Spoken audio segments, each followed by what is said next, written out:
Chapter 21. The Countess de Winter. As they rode along, the Duke endeavored to draw from D'Artagnan, not all that had happened, but what D'Artagnan himself knew. By adding all that he heard from the mouth of the young man to his own remembrances, he was enabled to form a pretty exact idea of a position of the seriousness of which, for the rest, the Queen's letter, short but explicit, gave him the clue. But that which astonished him most was that the Cardinal, so deeply interested in preventing this young man from setting his foot in England, had not succeeded in arresting him on the road. It was then, upon the manifestation of this astonishment, that D'Artagnan related to him the precaution taken, and how, thanks to the devotion of his three friends, whom he had left scattered and bleeding on the road, he had succeeded in coming off with a single sword thrust, which had pierced the Queen's letter and for which he had repaid M. de Wardes with such terrible coin. While he was listening to this recital, delivered with the greatest simplicity, the Duke looked from time to time at the young man with astonishment, as if he could not comprehend how so much prudence, courage, and devotedness could be allied with a countenance which indicated not more than 20 years. The horses went like the wind, and in a few minutes they were at the gates of London. D'Artagnan imagined that on arriving in town the Duke would slacken his pace, but it was not so. He kept on his way at the same rate, heedless about upsetting those whom he met on the road. In fact, in crossing the city 2 or 3 accidents of this kind happened, but Buckingham did not even turn his head to see what became of those he had knocked down. D'Artagnan followed him amid cries which strongly resembled curses. On entering the court of his hotel, Buckingham sprang from his horse, and without thinking what became of the animal, threw the bridle on his neck, and sprang toward the vestibule. D'Artagnan did the same, with a little more concern however for the noble creatures, whose merits he fully appreciated. But he had the satisfaction of seeing 3 or 4 grooms run from the kitchens and the stables, and busy themselves with the steeds. The Duke walked so fast that D'Artagnan had some trouble in keeping up with him. He passed through several apartments, of an elegance of which even the greatest nobles of France had not even an idea, and arrived at length in a bedchamber which was at once a miracle of taste and of richness. In the alcove of this chamber was a door concealed in the tapestry which the Duke opened with a little gold key which he wore suspended from his neck by a chain of the same metal. With discretion D'Artagnan remained behind, but at the moment when Buckingham crossed the threshold, he turned round and seeing the hesitation of the young man, "Come in," cried he, "and if you have the good fortune to be admitted to Her Majesty's presence, tell her what you have seen." Encouraged by this invitation, D'Artagnan followed the Duke, who closed the door after them. The two found themselves in a small chapel covered with a tapestry of Persian silk worked with gold, and brilliantly lighted with a vast number of candles. Over a species of altar, and beneath a canopy of blue velvet, surmounted by white and red plumes, was a full-length portrait of Anne of Austria, so perfect in its resemblance that D'Artagnan uttered a cry of surprise on beholding it. One might believe the Queen was about to speak. On the altar, and beneath the portrait, was the casket containing the diamond studs. The Duke approached the altar, knelt as a priest might have done before a crucifix, and opened the casket. "There," said he, drawing from the casket a large bow of blue ribbon all sparkling with diamonds, "there are the precious studs which I have taken an oath should be buried with me. The Queen gave them to me, the Queen requires them again. Her will be done, like that of God, in all things." Then he began to kiss, one after the other, those dear studs with which he was about to part. All at once he uttered a terrible cry. "What is the matter?" exclaimed D'Artagnan anxiously. "What has happened to you, my lord?" "All is lost," cried Buckingham, becoming as pale as a corpse. "2 of the studs are wanting, there are only 10. Can you have lost them, my lord, or do you think they have been stolen?" "They have been stolen," replied the Duke, "and it is the Cardinal who has dealt this blow. See. The ribbons which held them have been cut with scissors. If my lord suspects they have been stolen, perhaps the person who stole them still has them in his hands." Wait," said the Duke. "The only time I have worn these studs was at a ball given by the King 8 days ago at Windsor. The Countess de Winter, with whom I had quarreled, became reconciled to me at that ball. That reconciliation was nothing but the vengeance of a jealous woman. I have never seen her from that day. The woman is an agent of the Cardinal." "He has agents, then, throughout the world?" cried D'Artagnan. "Oh yes," said Buckingham, grating his teeth with rage. "Yes, he is a terrible antagonist. But when is this ball to take place?" "Monday next." "Monday next. Still 5 days before us.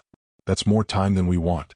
"Patrick," cried the Duke, opening the door of the chapel, "Patrick."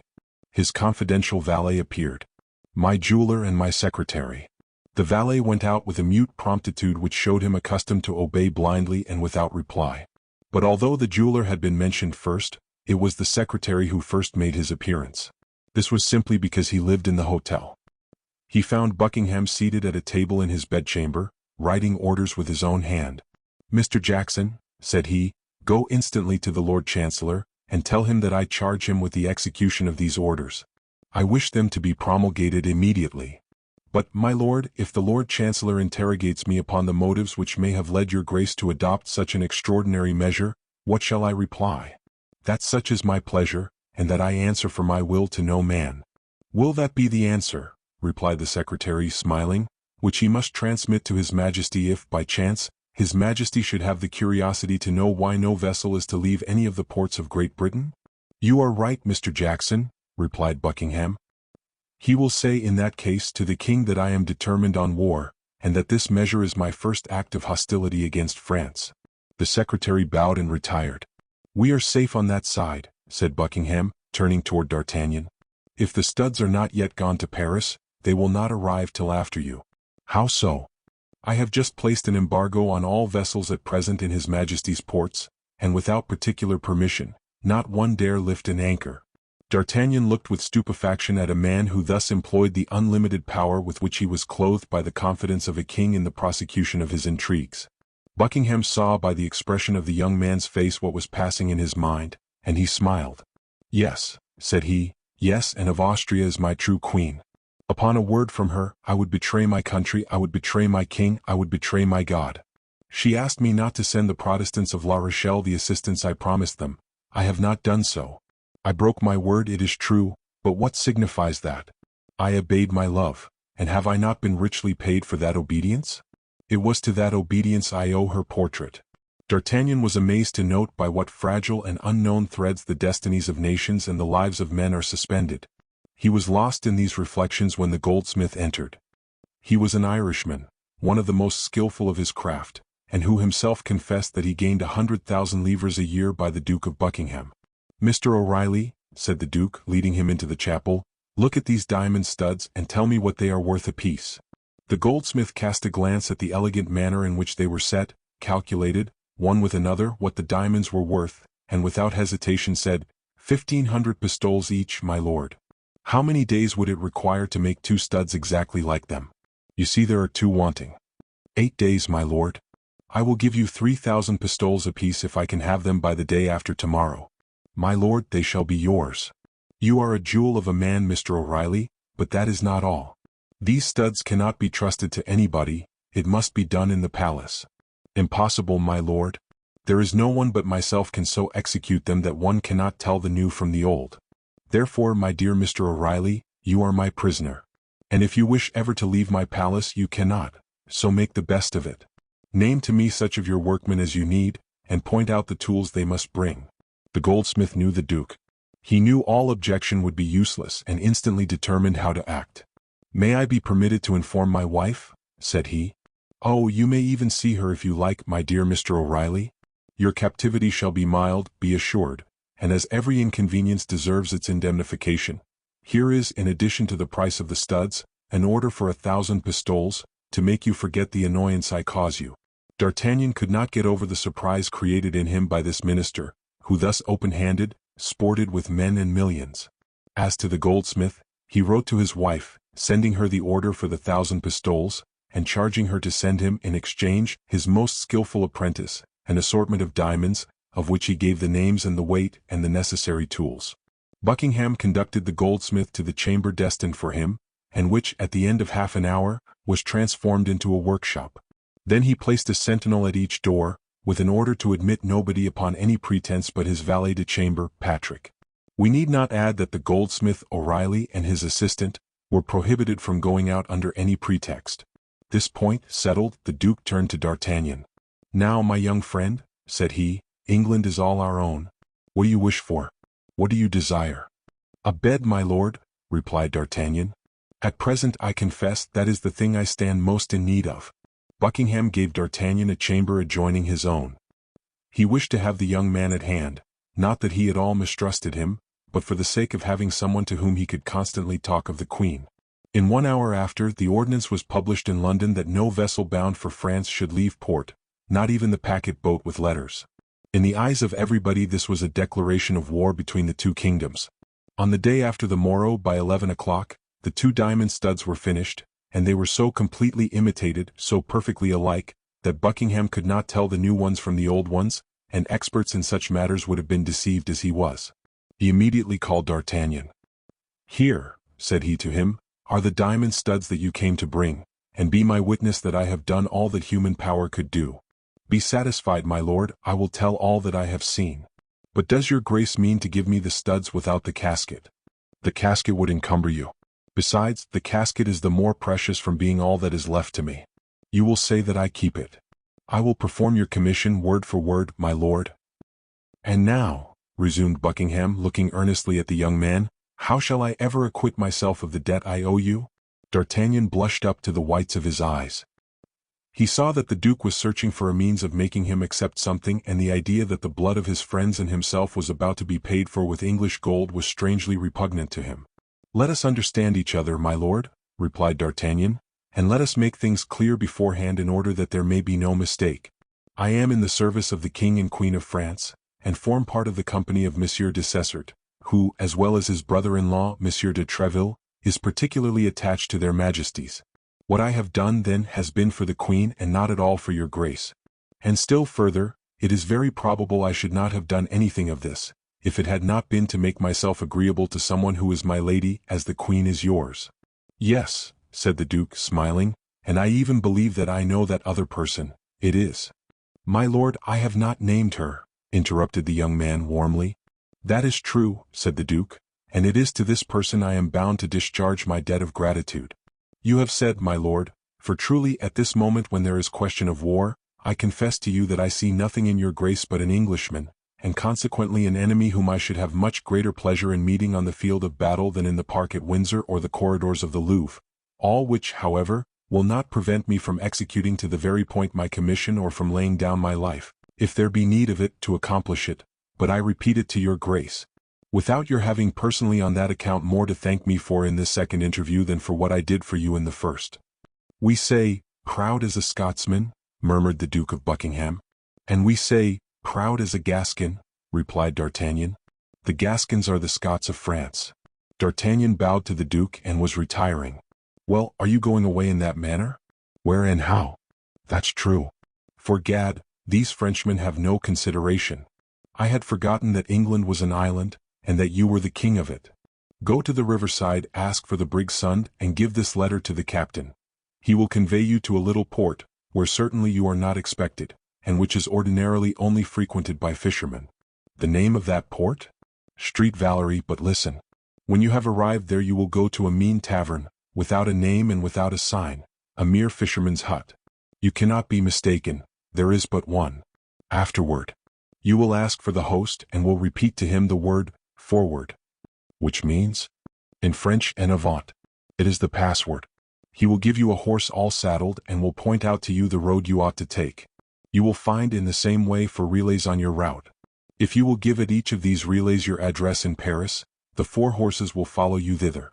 You already know 2 of them and you appear to appreciate them like a judge. They were those we rode on, and you may rely upon me for the others not being inferior to them. These horses are equipped for the field. However proud you may be, you will not refuse to accept one of them, and to request your 3 companions to accept the others. That is, in order to make war against us. Besides, the end justified the means, as you Frenchmen say, does it not?" "Yes, my lord, I accept them," said D'Artagnan, "and if it please God, we will make a good use of your presence. Well, now your hand, young man. Perhaps we shall soon meet on the field of battle, but in the meantime we shall part good friends, I hope." "Yes, my lord, but with the hope of soon becoming enemies." "Be satisfied, I promise you that." "I depend upon your word, my lord." D'Artagnan bowed to the Duke, and made his way as quickly as possible to the riverside.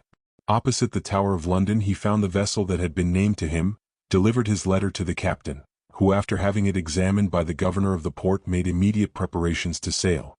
50 vessels were waiting to set out. Passing alongside one of them, D'Artagnan fancied he perceived on board it the woman of Mung, the same whom the unknown gentleman had called Milady, and whom D'Artagnan had thought so handsome, but thanks to the current of the stream and a fair wind, his vessel passed so quickly that he had little more than a glimpse of her. The next day about 9 o'clock in the morning, he landed at St. Valery. D'Artagnan went instantly in search of the inn, and easily discovered it by the riotous noise which resounded from it. War between England and France was talked of as near and certain, and the jolly sailors were having a carousal. D'Artagnan made his way through the crowd, advanced toward the host, and pronounced the word, "Forward." The host instantly made him a sign to follow, went out with him by a door which opened into a yard, led him to the stable, where a saddled horse awaited him, and asked him if he stood in need of anything else. "I want to know the route I am to follow," said D'Artagnan. "Go from hence to Blangy and from Blangy to Neuchâtel. At Neuchâtel, go to the Tavern of the Golden Harrow, give the password to the landlord, and you will find, as you have here, a horse ready saddled." "Have I anything to pay?" demanded D'Artagnan. "Everything is paid," replied the host, "and liberally. Begone, and may God guide you." "Amen," cried the young man, and set off at full gallop. 4 hours later he was in Neuchâtel. He strictly followed the instructions he had received. At Neuchâtel, as at St. Valery, he found a horse quite ready and awaiting him. He was about to remove the pistols from the saddle he had quit to the one he was about to fill, but he found the holsters furnished with similar pistols. "Your address at Paris?" "Hotel of the Guards, Company of Dessessart." "Enough," replied the questioner. "Which route must I take?" demanded D'Artagnan in his turn. "That of Rouen, but you will leave the city on your right. You must stop at the little village of Écuis, in which there is but one tavern, the Shield of France. Don't condemn it from appearances, you will find a horse in the stables quite as good as this." "The same password?" "Exactly. Adieu, master." "A good journey, gentlemen. Do you want anything?" D'Artagnan shook his head and set off at full speed. At Écuis the same scene was repeated. He found as provident a host and a fresh horse. He left his address as he had done before, and set off again at the same pace for Pontoise. At Pontoise he changed his horse for the last time, and at 9 o'clock galloped into the yard of Treville's hotel. He had made nearly 60 leagues in little more than 12 hours. De Treville received him as if he had seen him that same morning, only, when pressing his hand a little more warmly than usual, he informed him that the company of Dessessart was on duty at the Louvre, and that he might repair at once to his post. Chapter 22. The Ballet of Les Merlizans.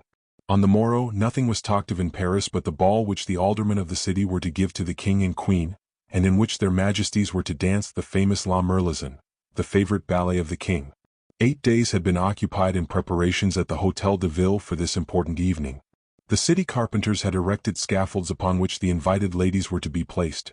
The city grocer had ornamented the chambers with 200 flambeaux of white wax, a piece of luxury unheard of at that period, and 20 violins were ordered, and the price for them fixed at double the usual rate, upon condition, said the report, that they should be played all night.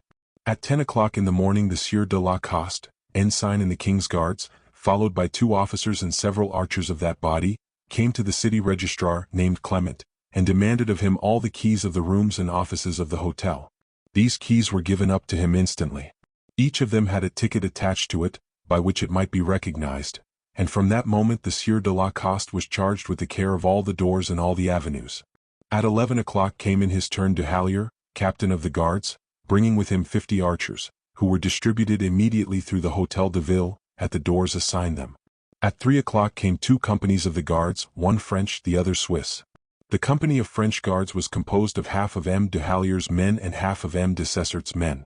At 6 in the evening the guests began to come. As fast as they entered, they were placed in the grand saloon, on the platforms prepared for them. At 9 o'clock Madame la Première Présidente arrived. As next to the Queen, she was the most considerable personage of the fête. She was received by the city officials, and placed in a box opposite to that which the Queen was to occupy.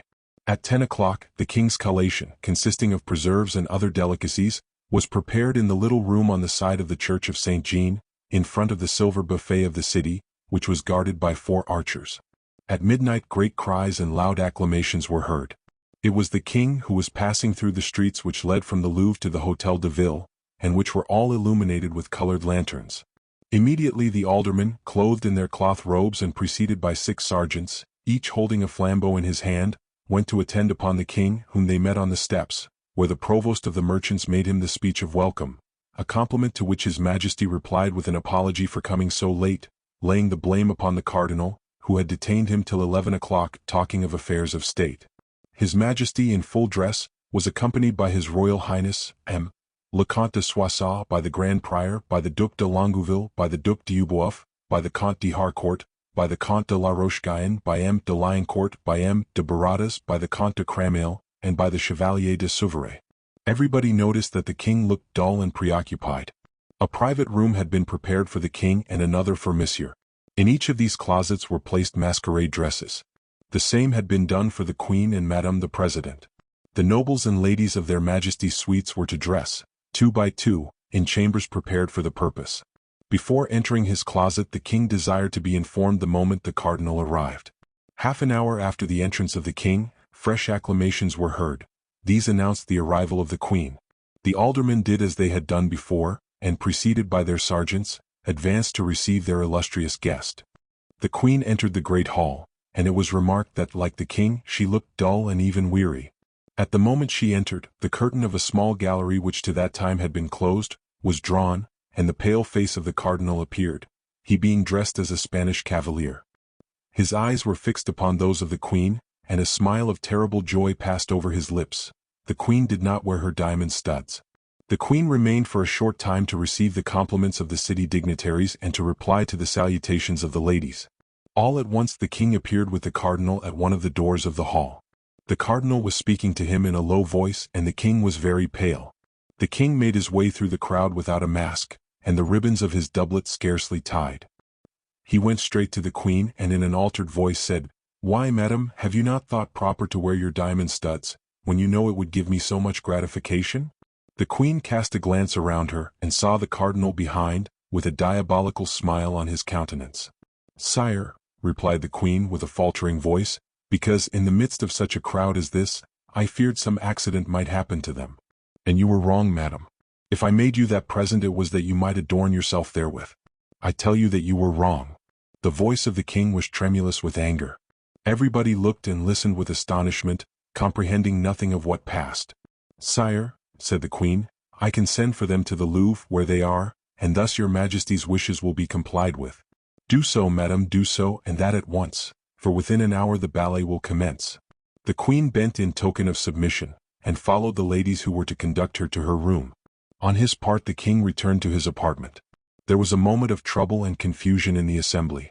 Everybody had remarked that something had passed between the king and queen, but both of them had spoken so low that everybody, out of respect, withdrew several steps, so that nobody had heard anything. The violins began to sound with all their might, but nobody listened to them. The king came out first from his room. He was in a most elegant hunting costume, and Monsieur and the other nobles were dressed like him. This was the costume that best became the king. So dressed, he really appeared the first gentleman of his kingdom.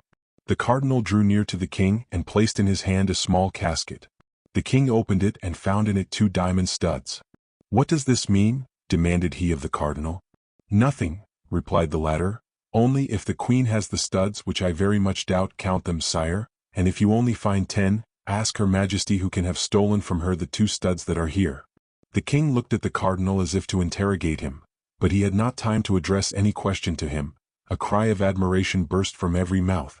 If the king appeared to be the first gentleman of his kingdom, the queen was without doubt the most beautiful woman in France. It is true that the habit of a huntress became her admirably. She wore a beaver hat with blue feathers, a surtout of grey pearl velvet, fastened with diamond clasps, and a petticoat of blue satin, embroidered with silver. On her left shoulder sparkled the diamond studs, on a bow of the same color as the plumes and the petticoat. The king trembled with joy and the cardinal with vexation. Although distant as they were from the queen, they could not count the studs. The queen had them. The only question was, had she 10 or 12? At that moment the violins sounded the signal for the ballet. The king advanced toward Madame the President, with whom he was to dance, and His Highness Monsieur with the queen. They took their places and the ballet began. The king danced facing the queen, and every time he passed by her, he devoured with his eyes those studs of which he could not ascertain the number. A cold sweat covered the brow of the cardinal. The ballet lasted an hour and had 16 entrées. The ballet ended amid the applause of the whole assemblage, and everyone reconducted his lady to her place. But the king took advantage of the privilege he had of leaving his lady, to advance eagerly toward the queen. "I thank you, madam," said he, "for the deference you have shown to my wishes, but I think you want 2 of the studs and I bring them back to you." With these words he held out to the queen the 2 studs the cardinal had given him. "How, sire?" cried the young queen, affecting surprise. "You are giving me then 2 more, I shall have 14. In fact the king counted them, and the 12 studs were all on her majesty's shoulder. The king called the cardinal. "What does this mean, monsieur cardinal?" asked the king in a severe tone. "This means, sire," replied the cardinal, "that I was desirous of presenting her majesty with these 2 studs, and that not daring to offer them myself, I adopted this means of inducing her to accept them." "And I am the more grateful to your eminence," replied Anne of Austria, with a smile that proved she was not the dupe of this ingenious gallantry, "from being certain that these 2 studs alone have cost you as much as all the others cost his majesty." Then saluting the king and the cardinal, the queen resumed her way to the chamber in which she had dressed, and where she was to take off her costume. The attention which we have been obliged to give, during the commencement of the chapter, to the illustrious personages we have introduced into it, has diverted us for an instant from him to whom Anne of Austria owed the extraordinary triumph she had obtained over the cardinal, and who, confounded, unknown, lost in the crowd gathered at one of the doors, looked on at this scene, comprehensible only to 4 persons: the king, the queen, his eminence, and himself. The queen had just regained her chamber, and D'Artagnan was about to retire, when he felt his shoulder lightly touched. He turned and saw a young woman who made him a sign to follow her. The face of this young woman was covered with a black velvet mask, but notwithstanding this precaution, which was in fact taken rather against others than against him, he at once recognized his usual guide, the light and intelligent Madame Bonacieux. On the evening before, they had scarcely seen each other for a moment at the apartment of the Swiss guard Germain, whither D'Artagnan had sent for her. The haste which the young woman was in to convey to the queen the excellent news of the happy return of her messenger prevented the 2 lovers from exchanging more than a few words. D'Artagnan therefore followed Madame Bonacieux, moved by a double sentiment, love and curiosity. All the way, and in proportion as the corridors became more deserted, D'Artagnan wished to stop the young woman, seize her and gaze upon her, were it only for a minute. But quick as a bird she glided between his hands, and when he wished to speak to her, her finger placed upon her mouth, with a little imperative gesture full of grace, reminded him that he was under the command of a power which he must blindly obey, and which forbade him even to make the slightest complaint. At length, after winding about for a minute or 2, Madame Bonacieux opened the door of a closet, which was entirely dark, and led D'Artagnan into it. There she made a fresh sign of silence, and opened a second door concealed by tapestry. The opening of this door disclosed a brilliant light, and she disappeared. D'Artagnan remained for a moment motionless, asking himself where he could be, but soon a ray of light which penetrated through the chamber, together with the warm and perfumed air which reached him from the same aperture, the conversation of 2 of 3 ladies in language at once respectful and refined, and the word Majesty, several times repeated, indicated clearly that he was in a closet attached to the queen's apartment. The young man waited in comparative darkness and listened. The queen appeared cheerful and happy, which seemed to astonish the persons who surrounded her and who were accustomed to see her almost always sad and full of care. The queen attributed this joyous feeling to the beauty of the fete, to the pleasure she had experienced in the ballet, and as it is not permissible to contradict a queen, whether she smile or weep, everybody expatiated on the gallantry of the aldermen of the city of Paris. Although D'Artagnan did not at all know the queen, he soon distinguished her voice from the others, at first by a slightly foreign accent, and next by that tone of domination naturally impressed upon all royal words. He heard her approach and withdraw from the partially open door, and 2 or 3 times he even saw the shadow of a person intercept the light. At length a hand and an arm, surpassingly beautiful in their form and whiteness, glided through the tapestry. D'Artagnan at once comprehended that this was his recompense. He cast himself on his knees, seized the hand and touched it respectfully with his lips. Then the hand was withdrawn, leaving in his an object which he perceived to be a ring. The door immediately closed, and D'Artagnan found himself again in complete obscurity. D'Artagnan placed the ring on his finger and again waited. It was evident that all was not yet over. After the reward of his devotion, that of his love was to come. Besides, although the ballet was danced, the evening had scarcely begun. Supper was to be served at 3, and the clock of St. Jean had struck 2:15. The sound of voices diminished by degrees in the adjoining chamber. The company was then heard departing. Then the door of the closet in which D'Artagnan was opened, and Madame Bonacieux entered. You at last? Cried D'Artagnan. Silence, said the young woman, placing her hand upon his lips. Silence, and go the same way you came.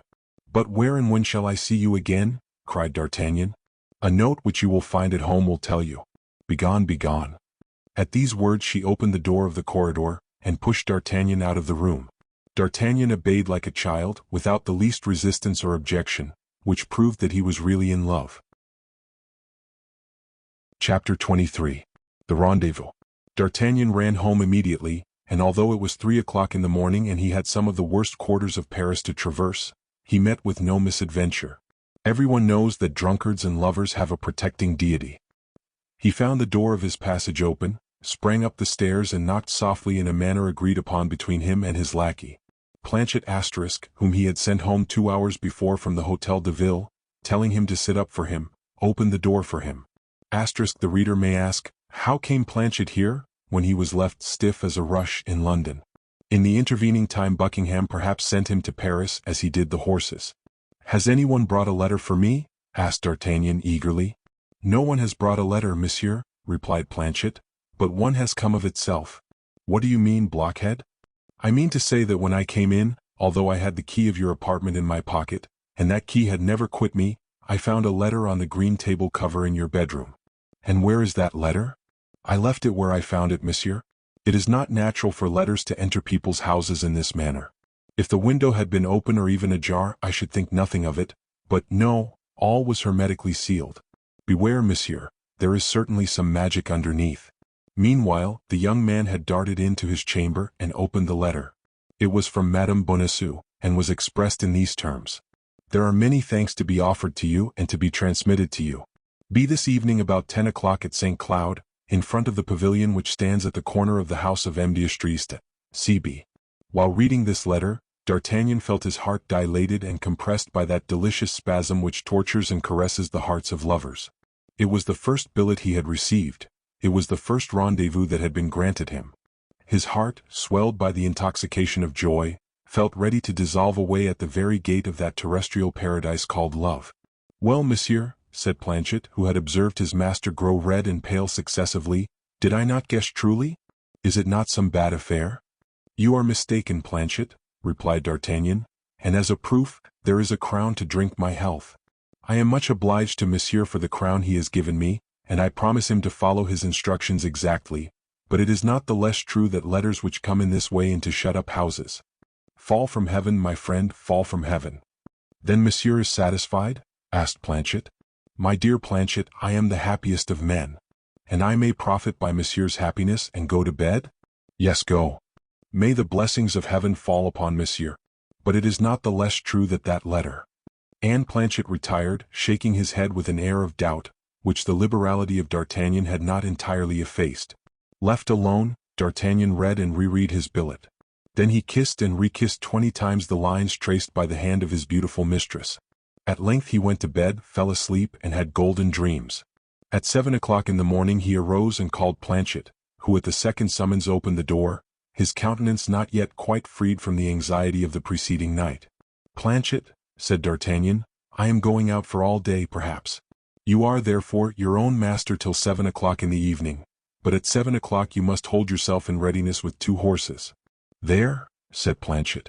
We are going again, it appears, to have our hides pierced in all sorts of ways. You will take your musketon and your pistols. There now. Didn't I say so? Cried Planchet. I was sure of it, the cursed letter. Don't be afraid, you idiot, there is nothing in hand but a party of pleasure.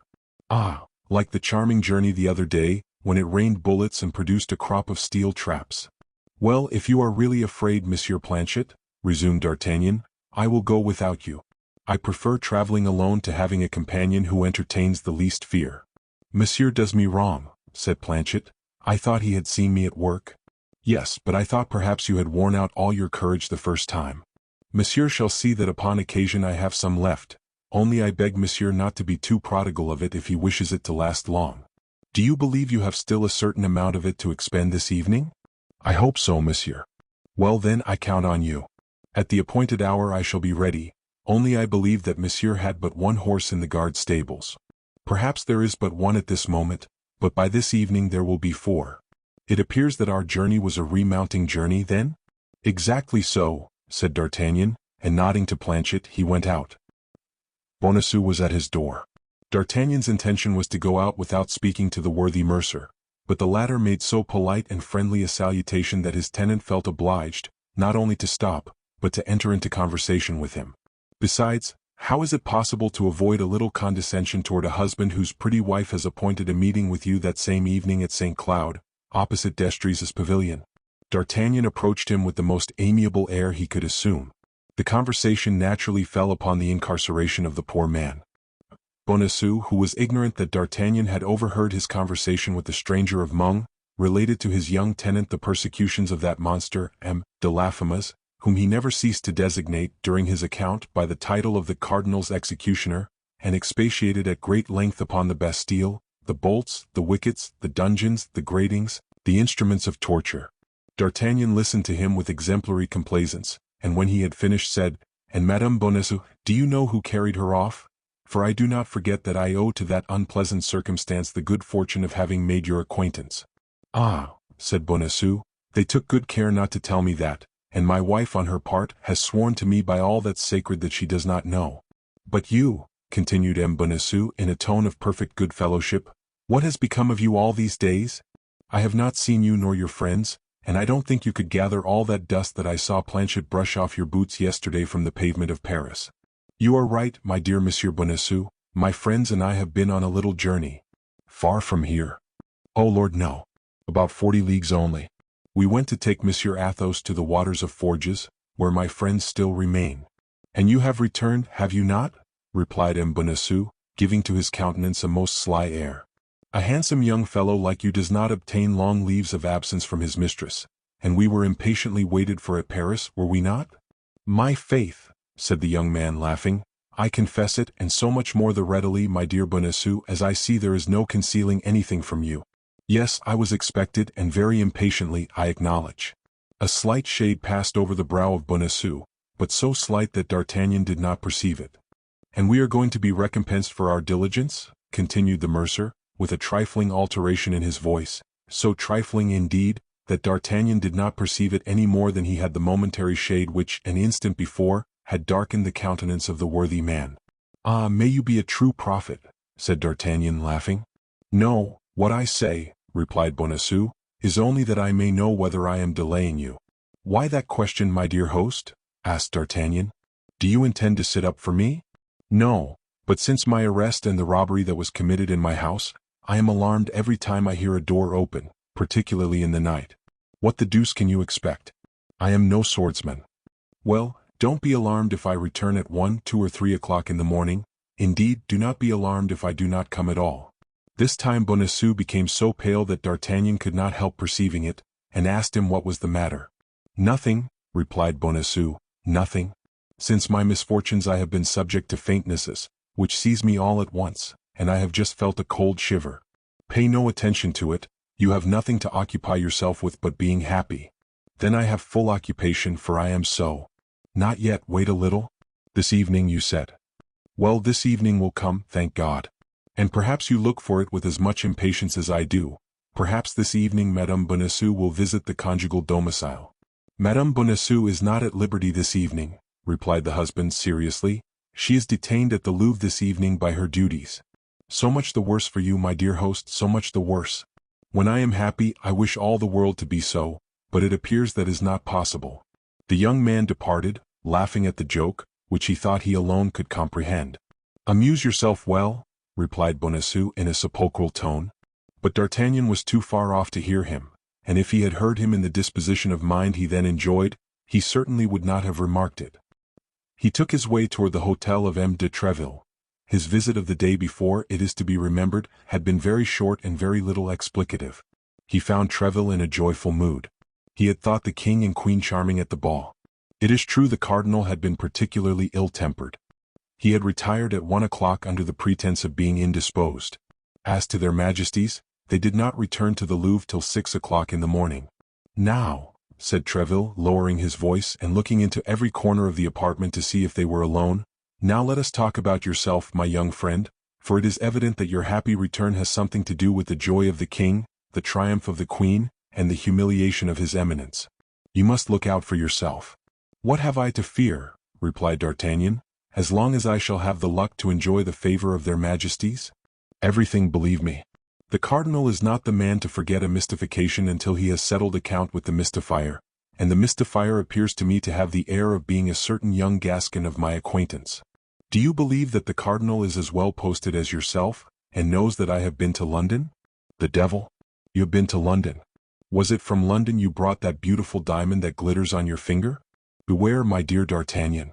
A present from an enemy is not a good thing. Are there not some Latin verses upon that subject?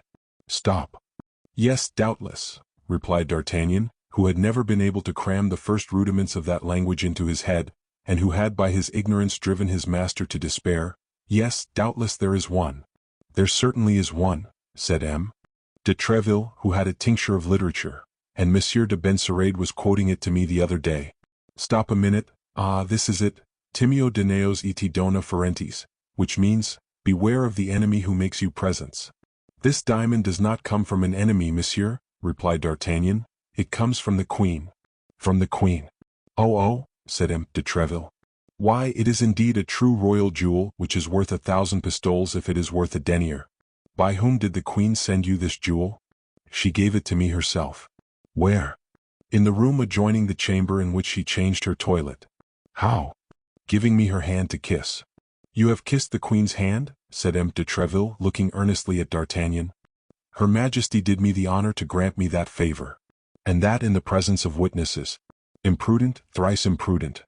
No, monsieur, be satisfied, nobody saw her, replied D'Artagnan, and he related to M. de Treville how the affair came to pass. Oh, the women, cried the old soldier. I know them by their romantic imagination. Everything that savors of mystery charms them. So you have seen the arm, that was all. You would meet the queen, and she would not know who you are. No, but thanks to this diamond, replied the young man. Listen, said M. de Treville, shall I give you counsel, good counsel, the counsel of a friend? You will do me honor, monsieur, said D'Artagnan. Well then, off to the nearest goldsmith's and sell that diamond for the highest price you can get from him. However much of a Jew he may be, he will give you at least 800 pistoles. Pistoles have no name, young man, and that ring has a terrible one, which may betray him who wears it. Sell this ring, a ring which comes from my sovereign? Never, said D'Artagnan. Then at least turn the gem inside, you silly fellow, for everybody must be aware that a cadet from Gascony does not find such stones in his mother's jewel case. You think, then, I have something to dread? Asked D'Artagnan. I mean to say, young man, that he who sleeps over a mine the match of which is already lighted, may consider himself in safety in comparison with you. The devil, said D'Artagnan, whom the positive tone of M. de Treville began to disquiet. The devil! What must I do? Above all things be always on your guard. The cardinal has a tenacious memory and a long arm. You may depend upon it, he will repay you by some ill turn. But of what sort? How can I tell? Has he not all the tricks of a demon at his command? The least that can be expected is that you will be arrested. What? Will they dare to arrest a man in his Majesty's service? Pardieu! They did not scruple much in the case of Athos. At all events, young man, rely upon one who has been 30 years at court. Do not lull yourself in security or you will be lost, but, on the contrary, and it is I who say it, see enemies in all directions. If anyone seeks a quarrel with you, shun it, were it with a child of 10 years old. If you are attacked by day or by night, fight, but retreat without shame. If you cross a bridge, feel every plank of it with your foot, lest one should give way beneath you. If you pass before a house which is being built, look up, for fear a stone should fall upon your head. If you stay out late, be always followed by your lackey, and let your lackey be armed. If, by the by, you can be sure of your lackey. Mistrust everybody, your friend, your brother, your mistress above all. D'Artagnan blushed. My mistress above all, repeated he mechanically, and why her rather than another? Because a mistress is one of the cardinal's favorite means. He has not one that is more expeditious. A woman will sell you for 10 pistoles, witness Delilah. You are acquainted with the Scriptures? D'Artagnan thought of the appointment Madame Bonacieux had made with him for that very evening, but we are bound to say, to the credit of our hero, that the bad opinion entertained by M. de Treville of women in general did not inspire him with the least suspicion of his pretty hostess. But à propos, resumed M. de Treville, what has become of your 3 companions? I was about to ask you if you had heard any news of them? None, monsieur. Well, I left them on my road, Porthos at Chantilly with a duel on his hands, Aramis at Crèvecoeur with a ball in his shoulder, and Athos at Amiens, detained by an accusation of coining. See there now, said M. de Treville, and how the devil did you escape? By a miracle, monsieur, I must acknowledge, with a sword thrust in my breast, and by nailing the Comte de Wardes on the byroad to Calais, like a butterfly on a tapestry. There again. De Wardes, one of the cardinal's men, a cousin of Rochefort. Stop, my friend, I have an idea. Speak, monsieur. In your place I would do one thing. What? While his eminence was seeking for me in Paris, I would take, without sound of drum or trumpet, the road to Picardy, and would go and make some inquiries concerning my 3 companions. What the devil? They merit richly that piece of attention on your part. The advice is good, monsieur, and tomorrow I will set out. Tomorrow? Why not this evening? This evening, monsieur, I am detained in Paris by indispensable business. Ah, young man, some flirtation or other. Take care, I repeat to you, take care. It is woman who has ruined us, still ruins us, and will ruin us as long as the world stands. Take my advice and set out this evening. Impossible, monsieur. You have given your word, then? Yes, monsieur. Ah, that's quite another thing, but promise me if you should not be killed tonight, that you will go tomorrow. I promise it. Do you need money? I have still 50 pistoles. That, I think, is as much as I shall want. But your companions? I don't think they can be in need of any. We left Paris, each with 75 pistoles in his pocket. Shall I see you again before your departure? I think not, monsieur, unless something new should happen. Well, a pleasant journey. Thanks, monsieur. D'Artagnan left M. de Treville, touched more than ever by his paternal solicitude for his musketeers. He called successively at the abodes of Athos, Porthos, and Aramis. Neither of them had returned. Their lackeys likewise were absent, and nothing had been heard of either the one or the other. He would have inquired after them of their mistresses, but he was neither acquainted with Porthos's nor Aramis's, and as to Athos, he had none. As he passed the Hôtel de Gardes, he took a glance into the stables.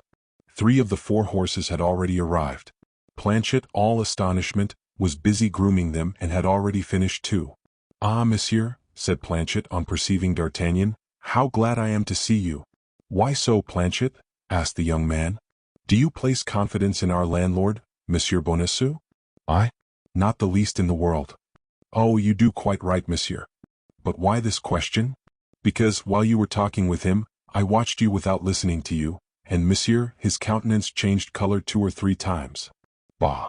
Preoccupied as monsieur was with the letter he had received, he did not observe that, but I, whom the strange fashion in which that letter came into the house had placed on my guard, I did not lose a movement of his features.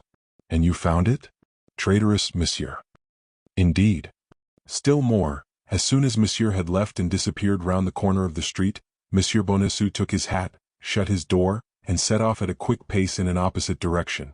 It seems you are right, Planchet. All this appears to be a little mysterious, and be assured that we will not pay him our rent until the matter shall be categorically explained to us. Monsieur jests, but monsieur will see. What would you have, Planchet? What must come is written. Monsieur does not then renounce his excursion for this evening? Quite the contrary, Planchet. The more ill will I have toward Monsieur Bonacieux, the more punctual I shall be in keeping the appointment made by that letter which makes you so uneasy. Then that is Monsieur's determination? Undeniably, my friend. At 9 o'clock then be ready here at the hotel, I will come and take you. Planchet, seeing there was no longer any hope of making his master renounce his project, heaved a profound sigh and set to work to groom the 3rd horse. As to D'Artagnan, being at bottom a prudent youth, instead of returning home, went and dined with the Gascon priest, who, at the time of the distress of the 4 friends, had given them a breakfast of chocolate. Chapter 24. The Pavilion. At 9 o'clock D'Artagnan was at the Hôtel de Gardes. He found Planchet all ready.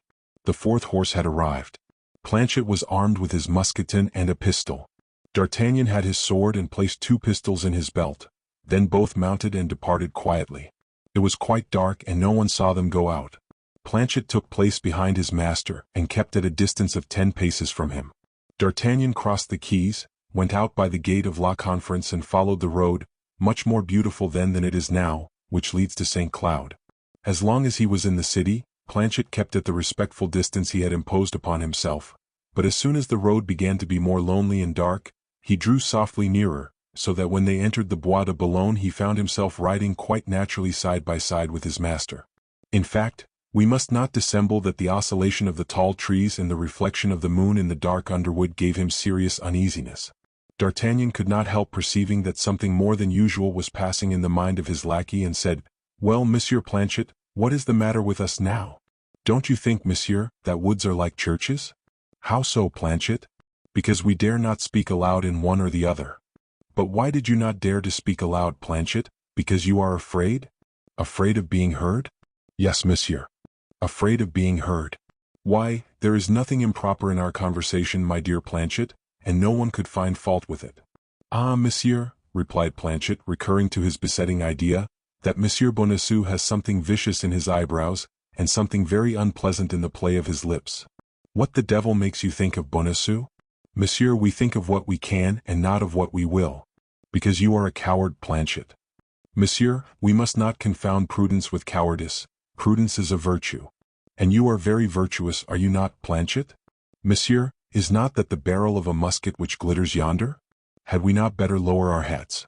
"In truth," murmured D'Artagnan, to whom M. de Treville's recommendation recurred, "this animal will end by making me afraid." And he put his horse into a trot. Planchet followed the movements of his master as if he had been his shadow, and was soon trotting by his side. "Are we going to continue this pace all night?" asked Planchet. "No, you are at your journey's end." "How, monsieur? And you?" "I am going a few steps farther." "And monsieur leaves me here alone?" "You are afraid, Planchet?"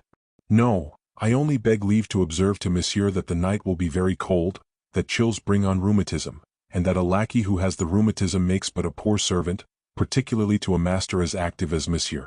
"Well, if you are cold, Planchet, you can go into one of those cabarets that you see yonder, and be in waiting for me at the door by 6 o'clock in the morning."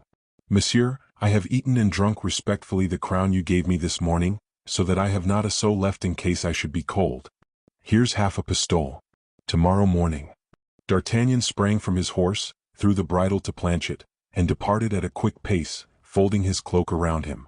"Good Lord, how cold I am!" cried Planchet as soon as he had lost sight of his master, and in such haste was he to warm himself that he went straight to a house set out with all the attributes of a suburban tavern, and knocked at the door.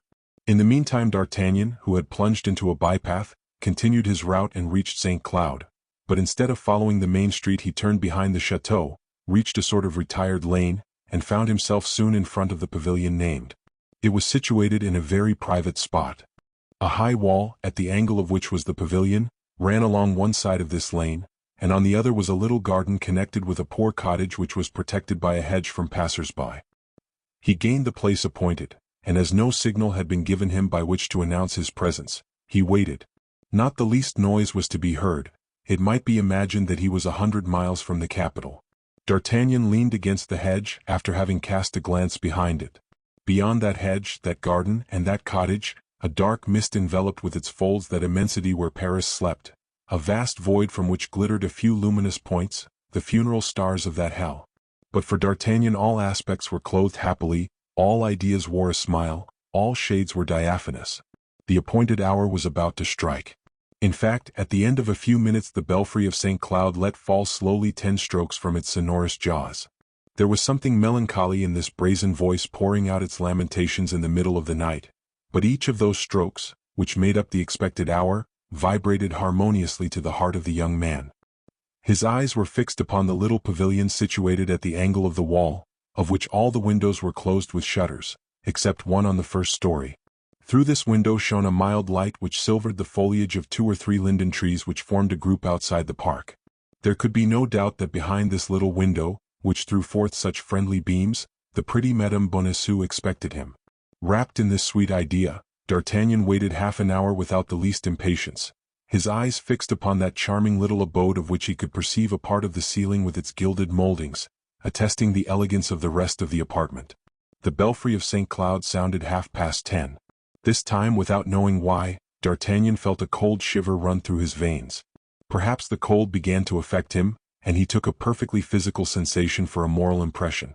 Then the idea seized him that he had read incorrectly, and that the appointment was for 11 o'clock. He drew near to the window, and placing himself so that a ray of light should fall upon the letter as he held it, he drew it from his pocket and read it again. but he had not been mistaken, the appointment was for 10 o'clock. He went and resumed his post, beginning to be rather uneasy at this silence and this solitude. 11 o'clock sounded. D'Artagnan began now really to fear that something had happened to Madame Bonacieux. He clapped his hands 3 times, the ordinary signal of lovers, but nobody replied to him, not even an echo. He then thought, with a touch of vexation, that perhaps the young woman had fallen asleep while waiting for him. He approached the wall and tried to climb it, but the wall had been recently pointed and D'Artagnan could get no hold. At that moment he thought of the trees, upon whose leaves the light still shone, and as one of them drooped over the road, he thought that from its branches he might get a glimpse of the interior of the pavilion. The tree was easy to climb. Besides, D'Artagnan was but 20 years old, and consequently had not yet forgotten his schoolboy habits. In an instant he was among the branches, and his keen eyes plunged through the transparent panes into the interior of the pavilion. It was a strange thing, and one which made D'Artagnan tremble from the sole of his foot to the roots of his hair, to find that this soft light, this calm lamp, enlightened a scene of fearful disorder. One of the windows was broken, the door of the chamber had been beaten in and hung, split in two on its hinges. A table, which had been covered with an elegant supper, was overturned. The decanters broken in pieces and the fruits crushed strewed the floor. Everything in the apartment gave evidence of a violent and desperate struggle. D'Artagnan even fancied he could recognize amid this strange disorder fragments of garments, and some bloody spots staining the cloth and the curtains. He hastened to descend into the street, with a frightful beating at his heart. He wished to see if he could find other traces of violence. The little soft light shone on in the calmness of the night. D'Artagnan then perceived a thing that he had not before remarked, for nothing had led him to the examination, that the ground, trampled here and hoof-marked there, presented confused traces of men and horses. Besides, the wheels of a carriage, which appeared to have come from Paris, had made a deep impression in the soft earth, which did not extend beyond the pavilion, but turned again toward Paris. At length D'Artagnan, in pursuing his researches, found near the wall a woman's torn glove. This glove, wherever it had not touched the muddy ground, was of irreproachable odor. It was one of those perfumed gloves that lovers like to snatch from a pretty hand. As D'Artagnan pursued his investigations, a more abundant and more icy sweat rolled in large drops from his forehead. His heart was oppressed by a horrible anguish. His respiration was broken and short. And yet he said, to reassure himself, that this pavilion perhaps had nothing in common with Madame Bonacieux, that the young woman had made an appointment with him before the pavilion, and not in the pavilion, that she might have been detained in Paris by her duties, or perhaps by the jealousy of her husband. But all these reasons were combated, destroyed, overthrown by that feeling of intimate pain which, on certain occasions, takes possession of our being, and cries to us so as to be understood unmistakably that some great misfortune is hanging over us. Then D'Artagnan became almost wild. He ran along the high road, took the path he had before taken, and reaching the ferry, interrogated the boatman. About 7 o'clock in the evening, the boatman had taken over a young woman, wrapped in a black mantle, who appeared to be very anxious not to be recognized, but entirely on account of her precautions. The boatman had paid more attention to her and discovered that she was young and pretty. There were then, as now, a crowd of young and pretty women who came to St. Cloud, and who had reasons for not being seen, and yet D'Artagnan did not for an instant doubt that it was Madame Bonacieux whom the boatman had noticed. D'Artagnan took advantage of the lamp which burned in the cabin of the ferryman to read the billet of Madame Bonacieux once again, and satisfy himself that he had not been mistaken, that the appointment was at St. Cloud and not elsewhere, before the Destries' pavilion and not in another street. Everything conspired to prove to D'Artagnan that his presentiments had not deceived him, and that a great misfortune had happened. He again ran back to the chateau. It appeared to him that something might have happened at the pavilion in his absence, and that fresh information awaited him. The lane was still deserted, and the same calm soft light shone through the window. D'Artagnan then thought of that cottage, silent and obscure, which had no doubt seen all and could tell its tale. The gate of the enclosure was shut, but he leaped over the hedge and in spite of the barking of a chained-up dog went up to the cabin. No one answered to his first knocking. A silence of death reigned in the cabin as in the pavilion, but as the cabin was his last resource, he knocked again. It soon appeared to him that he heard a slight noise within, a timid noise which seemed to tremble lest it should be heard. Then D'Artagnan ceased knocking, and prayed with an accent so full of anxiety and promises, terror and cajolery, that his voice was of a nature to reassure the most fearful. At length an old worm-eaten shutter was opened, or rather pushed ajar, but closed again as soon as the light from a miserable lamp which burned in the corner had shone upon the baldric, sword belt, and pistol pommels of D'Artagnan. Nevertheless, rapid as the movement had been, D'Artagnan had had time to get a glimpse of the head of an old man. "In the name of heaven," cried he, "listen to me, I have been waiting for someone who has not come. I am dying with anxiety. Has anything particular happened in the neighborhood? Speak." The window was again opened slowly, and the same face appeared, only it was now still more pale than before. D'Artagnan related his story simply, with the omission of names. He told how he had a rendezvous with a young woman before that pavilion, and how, not seeing her come, he had climbed the linden tree, and by the light of the lamp had seen the disorder of the chamber. The old man listened attentively, making a sign only that it was all so, and then, when D'Artagnan had ended, he shook his head with an air that announced nothing good. "What do you mean?" cried D'Artagnan. "In the name of heaven, explain yourself." "Oh, monsieur," said the old man, "ask me nothing, for if I dared tell you what I have seen, certainly no good would befall me." "You have then seen something?" replied D'Artagnan. "In that case, in the name of heaven," continued he, throwing him a pistole, "tell me what you have seen, and I will pledge you the word of a gentleman that not one of your words shall escape from my heart." The old man read so much truth and so much grief in the face of the young man that he made him a sign to listen, and repeated in a low voice, "It was scarcely 9 o'clock when I heard a noise in the street, and was wondering what it could be, when on coming to my door, I found that somebody was endeavoring to open it. As I am very poor and am not afraid of being robbed, I went and opened the gate and saw 3 men at a few paces from it. In the shadow was a carriage with 2 horses and some saddle horses. These horses evidently belonged to the 3 men, who were dressed as cavaliers. 'Ah, my worthy gentleman,' cried I, 'what do you want?' 'You must have a ladder?' said he who appeared to be the leader of the party. 'Yes, monsieur, the one with which I gather my fruit.' 'Lend it to us and go into your house again. There is a crown for the annoyance we have caused you. Only remember this, if you speak a word of what you may see or what you may hear, for you will look and you will listen, I am quite sure, however we may threaten you, you are lost.' At these words he threw me a crown, which I picked up, and he took the ladder. After shutting the gate behind them, I pretended to return to the house, but I immediately went out a back door, and stealing along in the shade of the hedge, I gained yonder clump of elder, from which I could hear and see everything. The 3 men brought the carriage up quietly and took out of it a little man, stout, short, elderly, and commonly dressed in clothes of a dark color, who ascended the ladder very carefully, looked suspiciously in at the window of the pavilion, came down as quietly as he had gone up, and whispered, 'It is she.' Immediately, he who had spoken to me approached the door of the pavilion, opened it with a key he had in his hand, closed the door and disappeared, while at the same time the other 2 men ascended the ladder. The little old man remained at the coach door. The coachman took care of his horses, the lackey held the saddle horses. All at once great cries resounded in the pavilion, and a woman came to the window and opened it as if to throw herself out of it. But as soon as she perceived the other 2 men, she fell back and they went into the chamber. Then I saw no more, but I heard the noise of breaking furniture. The woman screamed and cried for help, but her cries were soon stifled. 2 of the men appeared, bearing the woman in their arms, and carried her to the carriage, into which the little old man got after her. The leader closed the window, came out an instant after by the door, and satisfied himself that the woman was in the carriage. His 2 companions were already on horseback.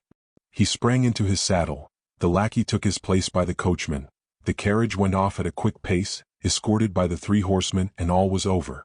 From that moment I have neither seen nor heard anything." D'Artagnan, entirely overcome by this terrible story, remained motionless and mute, while all the demons of anger and jealousy were howling in his heart. "But, my good gentleman," resumed the old man, upon whom this mute despair certainly produced a greater effect than cries and tears would have done, "do not take on so. They did not kill her, and that's a comfort." "Can you guess," said D'Artagnan, "who was the man who headed this infernal expedition?" "I don't know him." "But as you spoke to him you must have seen him." "Oh, it's a description you want?" "Exactly so. A tall, dark man with black mustaches, dark eyes, and the air of a gentleman." "That's the man," cried D'Artagnan. "Again he, forever he. He is my demon, apparently." "And the other?" "Which?" "The short one." "Oh, he was not a gentleman, I'll answer for it. Besides, he did not wear a sword, and the others treated him with small consideration." "Some lackey," murmured D'Artagnan. Poor woman, what have they done with you?" "You have promised to be secret, my good monsieur," said the old man. and I renew my promise. Be easy, I am a gentleman. A gentleman has but his word, and I have given you mine." With a heavy heart, D'Artagnan again bent his way toward the ferry. Sometimes he hoped it could not be Madame Bonacieux, and that he should find her next day at the Louvre. Sometimes he feared she had had an intrigue with another, who, in a jealous fit, had surprised her and carried her off. His mind was torn by doubt, grief, and despair. "Oh, if I had my 3 friends here," cried he, "I should have at least some hopes of finding her, but who knows what has become of them?" It was past midnight. The next thing was to find Planchet. D'Artagnan went successively into all the cabarets in which there was a light, but could not find Planchet in any of them. At the 6th he began to reflect that the search was rather dubious. D'Artagnan had appointed 6 o'clock in the morning for his lackey, and wherever he might be, he was right. Besides, it came into the young man's mind that by remaining in the environs of the spot on which this sad event had passed, he would, perhaps, have some light thrown upon the mysterious affair. At the 6th cabaret, then, as we said, D'Artagnan stopped, asked for a bottle of wine of the best quality, and placing himself in the darkest corner of the room, determined thus to wait till daylight. But this time again his hopes were disappointed, and although he listened with all his ears, he heard nothing, amid the oaths, coarse jokes, and abuse which passed between the laborers, servants, and carters who comprised the honorable society of which he formed a part, which could put him upon the least track of her who had been stolen from him. He was compelled, then, after having swallowed the contents of his bottle, to pass the time as well as to evade suspicion, to fall into the easiest position in his corner and to sleep, whether well or ill. D'Artagnan, be it remembered, was only 20 years old, and at that age sleep has its imprescriptible rights which it imperiously insists upon, even with the saddest hearts. Towards 6 o'clock D'Artagnan awoke with that uncomfortable feeling which generally accompanies the break of day after a bad night. He was not long in making his toilet. He examined himself to see if advantage had been taken of his sleep, and having found his diamond ring on his finger, his purse in his pocket, and his pistols in his belt, he rose, paid for his bottle, and went out to try if he could have any better luck in his search after his lackey than he had had the night before. The first thing he perceived through the damp grey mist was honest Planchet, who, with the 2 horses in hand, awaited him at the door of a little blind cabaret, before which D'Artagnan had passed without even a suspicion of its existence. Chapter 25. Porthos. Instead of returning directly home, D'Artagnan alighted at the door of M. de Treville, and ran quickly up the stairs. This time he had decided to relate all that had passed. De Treville would doubtless give him good advice as to the whole affair. Besides, as M. de Treville saw the Queen almost daily, he might be able to draw from Her Majesty some intelligence of the poor young woman, whom they were doubtless making pay very dearly for her devotedness to her mistress. De Treville listened to the young man's account with a seriousness which proved that he saw something else in this adventure besides a love affair. When D'Artagnan had finished, he said, "All this savours of his Eminence a league off." "But what is to be done?" said D'Artagnan. "Nothing, absolutely nothing at present but quitting Paris as I told you as soon as possible. I will see the Queen, I will relate to her the details of the disappearance of this poor woman, of which she is no doubt ignorant. These details will guide her on her part, and on your return, I shall perhaps have some good news to tell you. Rely on me." D'Artagnan knew that, although a Gascon, M. de Treville was not in the habit of making promises, and that when by chance he did promise, he more than kept his word. He bowed to him, then, full of gratitude for the past and for the future, and the worthy captain, who on his side felt a lively interest in this young man, so brave and so resolute, pressed his hand kindly, wishing him a pleasant journey. Determined to put the advice of M. de Treville in practice instantly, D'Artagnan directed his course toward the Rue des Fossoyeurs, in order to superintend the packing of his valise. On approaching the house, he perceived M. Bonacieux in mourning costume, standing at his threshold. All that the prudent Planchet had said to him the preceding evening about the sinister character of the old man recurred to the mind of D'Artagnan, who looked at him with more attention than he had done before. In fact, in addition to that yellow, sickly paleness which indicates the insinuation of the bile in the blood, and which might, besides, be accidental, D'Artagnan remarked something perfidiously significant in the play of the wrinkled features of his countenance. A rogue does not laugh in the same way that an honest man does. A hypocrite does not shed the tears of a man of good faith. All falsehood is a mask, and however well made the mask may be, with a little attention we may always succeed in distinguishing it from the true face. It appeared then to D'Artagnan that M. Bonacieux wore a mask, and likewise that that mask was most disagreeable to look upon. In consequence of this feeling of repugnance, he was about to pass without speaking to him, but, as he had done the day before, Bonacieux accosted him. "Well, young man," said he, "we appear to pass rather gay nights. 7 o'clock in the morning. Best. You seem to reverse ordinary customs and come home at the hour when other people are going out. No one can reproach you for anything of the kind, Monsieur Bonacieux," said the young man. "You are a model for regular people. It is true that when a man possesses a young and pretty wife, he has no need to seek happiness elsewhere. Happiness comes to meet him, does it not, Monsieur Bonacieux?" Bonacieux became as pale as death and grinned a ghastly smile. "Ah, said Bonacieux, "you are a jocular companion. But where the devil were you gaddying last night, my young master? It does not appear to be very clean in the crossroads." D'Artagnan glanced down at his boots, all covered with mud, but that same glance fell upon the shoes and stockings of the mercer, and it might have been said they had been dipped in the same mud heap. Both were stained with splashes of mud of the same appearance. Then a sudden idea crossed the mind of D'Artagnan. That little stout man, short and elderly, that sort of lackey, dressed in dark clothes, treated without ceremony by the men wearing swords who composed the escort, was Bonacieux himself. The husband had presided at the abduction of his wife. A terrible inclination seized D'Artagnan to grasp the mercer by the throat and strangle him. But, as we have said, he was a very prudent youth, and he restrained himself. However, the revolution which appeared upon his countenance was so visible that Bonacieux was terrified at it, and he endeavored to draw back a step or two, but as he was standing before the half of the door which was shut, the obstacle compelled him to keep his place.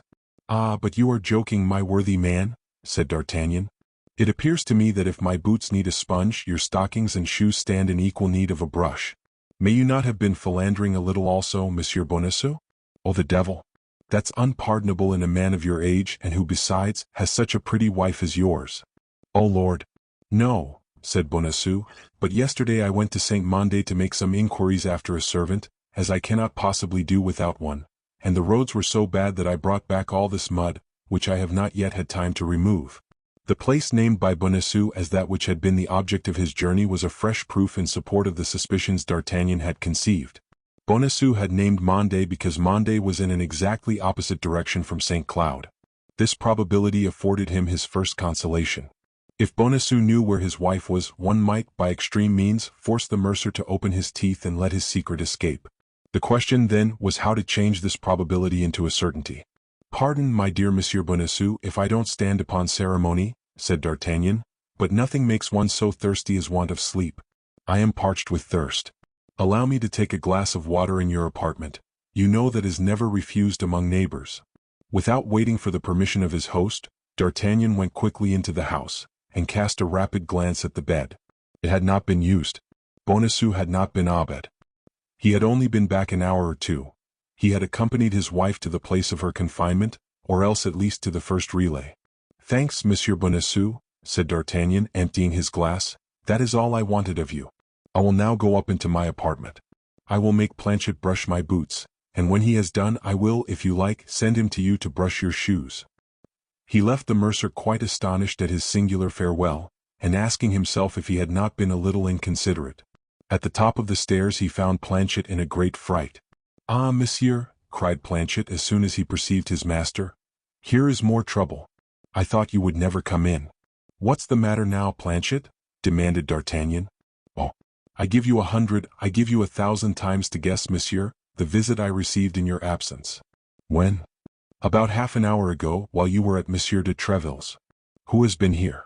Come, speak." "Monsieur de Cavois." "Monsieur de Cavois? In person? The captain of the cardinal's guards?" "Himself." "Did he come to arrest me?" "I have no doubt that he did, monsieur, for all his wheedling manner." "Was he so sweet then?" "Indeed, he was all honey, monsieur." "Indeed." "He came, he said, on the part of his eminence, who wished you well, and to beg you to follow him to the Palais Royal star. Asterisk, it was called the Palais Cardinal before Richelieu gave it to the king." "What did you answer him?" "That the thing was impossible, seeing that you were not at home, as he could see." "Well, what did he say then?" "That you must not fail to call upon him in the course of the day, and then he added in a low voice, 'Tell your master that his eminence is very well disposed toward him, and that his fortune perhaps depends upon this interview.'" "The snare is rather maladroit for the cardinal," replied the young man, smiling. Oh, I saw the snare, and I answered you would be quite in despair on your return. Where has he gone? Asked Monsieur de Cavois. To Troyes in Champagne, I answered. And when did he set out? Yesterday evening. Planchet, my friend, interrupted D'Artagnan, you are really a precious fellow. You will understand, monsieur, I thought there would be still time, if you wish, to see Monsieur de Cavois to contradict me by saying you were not yet gone. The falsehood would then lie at my door, and as I am not a gentleman, I may be allowed to lie. Be of good heart, Planchet, you shall preserve your reputation as a veracious man. In a quarter of an hour we set off. That's the advice I was about to give monsieur. And where are we going, may I ask, without being too curious? Pardieu. In the opposite direction to that which you said I was gone. Besides, are you not as anxious to learn news of Grimaud, Mousqueton, and Bazin as I am to know what has become of Athos, Porthos, and Aramis?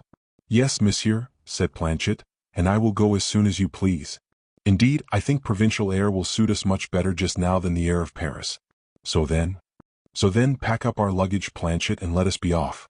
On my part, I will go out with my hands in my pockets, that nothing may be suspected. You may join me at the Hôtel de Gardes. By the way, Planchet, I think you are right with respect to our host, and that he is decidedly a frightfully low wretch. Ah, monsieur, you may take my word when I tell you anything. I am a physiognomist, I assure you. D'Artagnan went out first, as had been agreed upon. Then, in order that he might have nothing to reproach himself with, he directed his steps, for the last time, toward the residences of his three friends. No news had been received of them. Only a letter, all perfumed and of an elegant writing in small characters, had come for Aramis. D'Artagnan took charge of it. 10 minutes afterward Planchet joined him at the stables of the Hôtel de Gardes. D'Artagnan, in order that there might be no time lost, had saddled his horse himself. "That's well," said he to Planchet, when the latter added the portmanteau to the equipment. "Now saddle the other 3 horses." "Do you think, then, monsieur, that we shall travel faster with 2 horses apiece?" said Planchet, with his shrewd air. "No, monsieur Jester," replied D'Artagnan, "but with our 4 horses we may bring back our 3 friends, if we should have the good fortune to find them living." "Which is a great chance," replied Planchet, "but we must not despair of the mercy of God." "Amen," said D'Artagnan, getting into his saddle. As they went from the Hôtel de Gardes, they separated, leaving the street at opposite ends, one having to quit Paris by the Barrière de la Villette and the other by the Barrière Montmartre, to meet again beyond St. Denis, a strategic maneuver which, having been executed with equal punctuality, was crowned with the most fortunate results. D'Artagnan and Planchet entered Pierrefitte together. Planchet was more courageous, it must be admitted, by day than by night. His natural prudence, however, never forsook him for a single instant. He had forgotten not one of the incidents of the first journey, and he looked upon everybody he met on the road as an enemy. It followed that his hat was forever in his hand, which procured him some severe reprimands from D'Artagnan, who feared that his excess of politeness would lead people to think he was the lackey of a man of no consequence. Nevertheless, whether the passengers were really touched by the urbanity of Planchet or whether this time nobody was posted on the young man's road, our 2 travelers arrived at Chantilly without any accident, and alighted at the tavern of Great St. Martin, the same at which they had stopped on their first journey. The host, on seeing a young man followed by a lackey with 2 extra horses, advanced respectfully to the door. Now, as they had already traveled 11 leagues, D'Artagnan thought it time to stop, whether Porthos were or were not in the inn. Perhaps it would not be prudent to ask at once what had become of the Musketeer.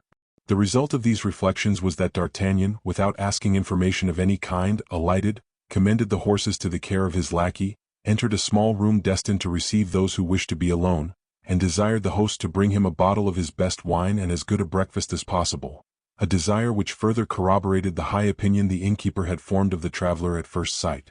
D'Artagnan was therefore served with miraculous celerity.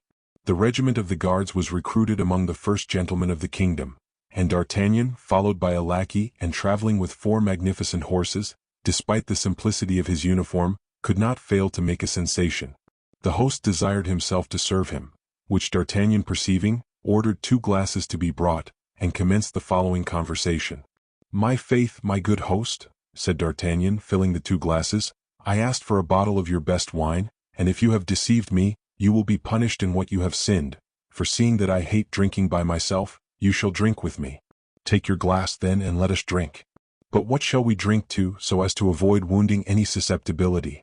Let us drink to the prosperity of your establishment. "Your lordship does me much honor," said the host, "and I thank you sincerely for your kind wish.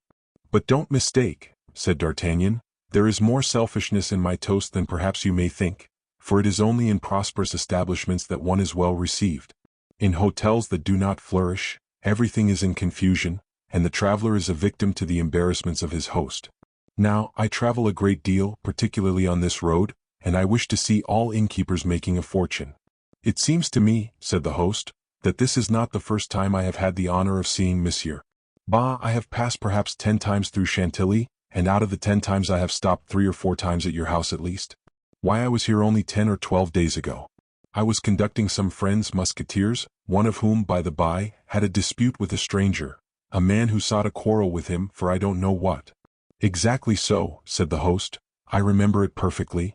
It is not Monsieur Porthos that your lordship means."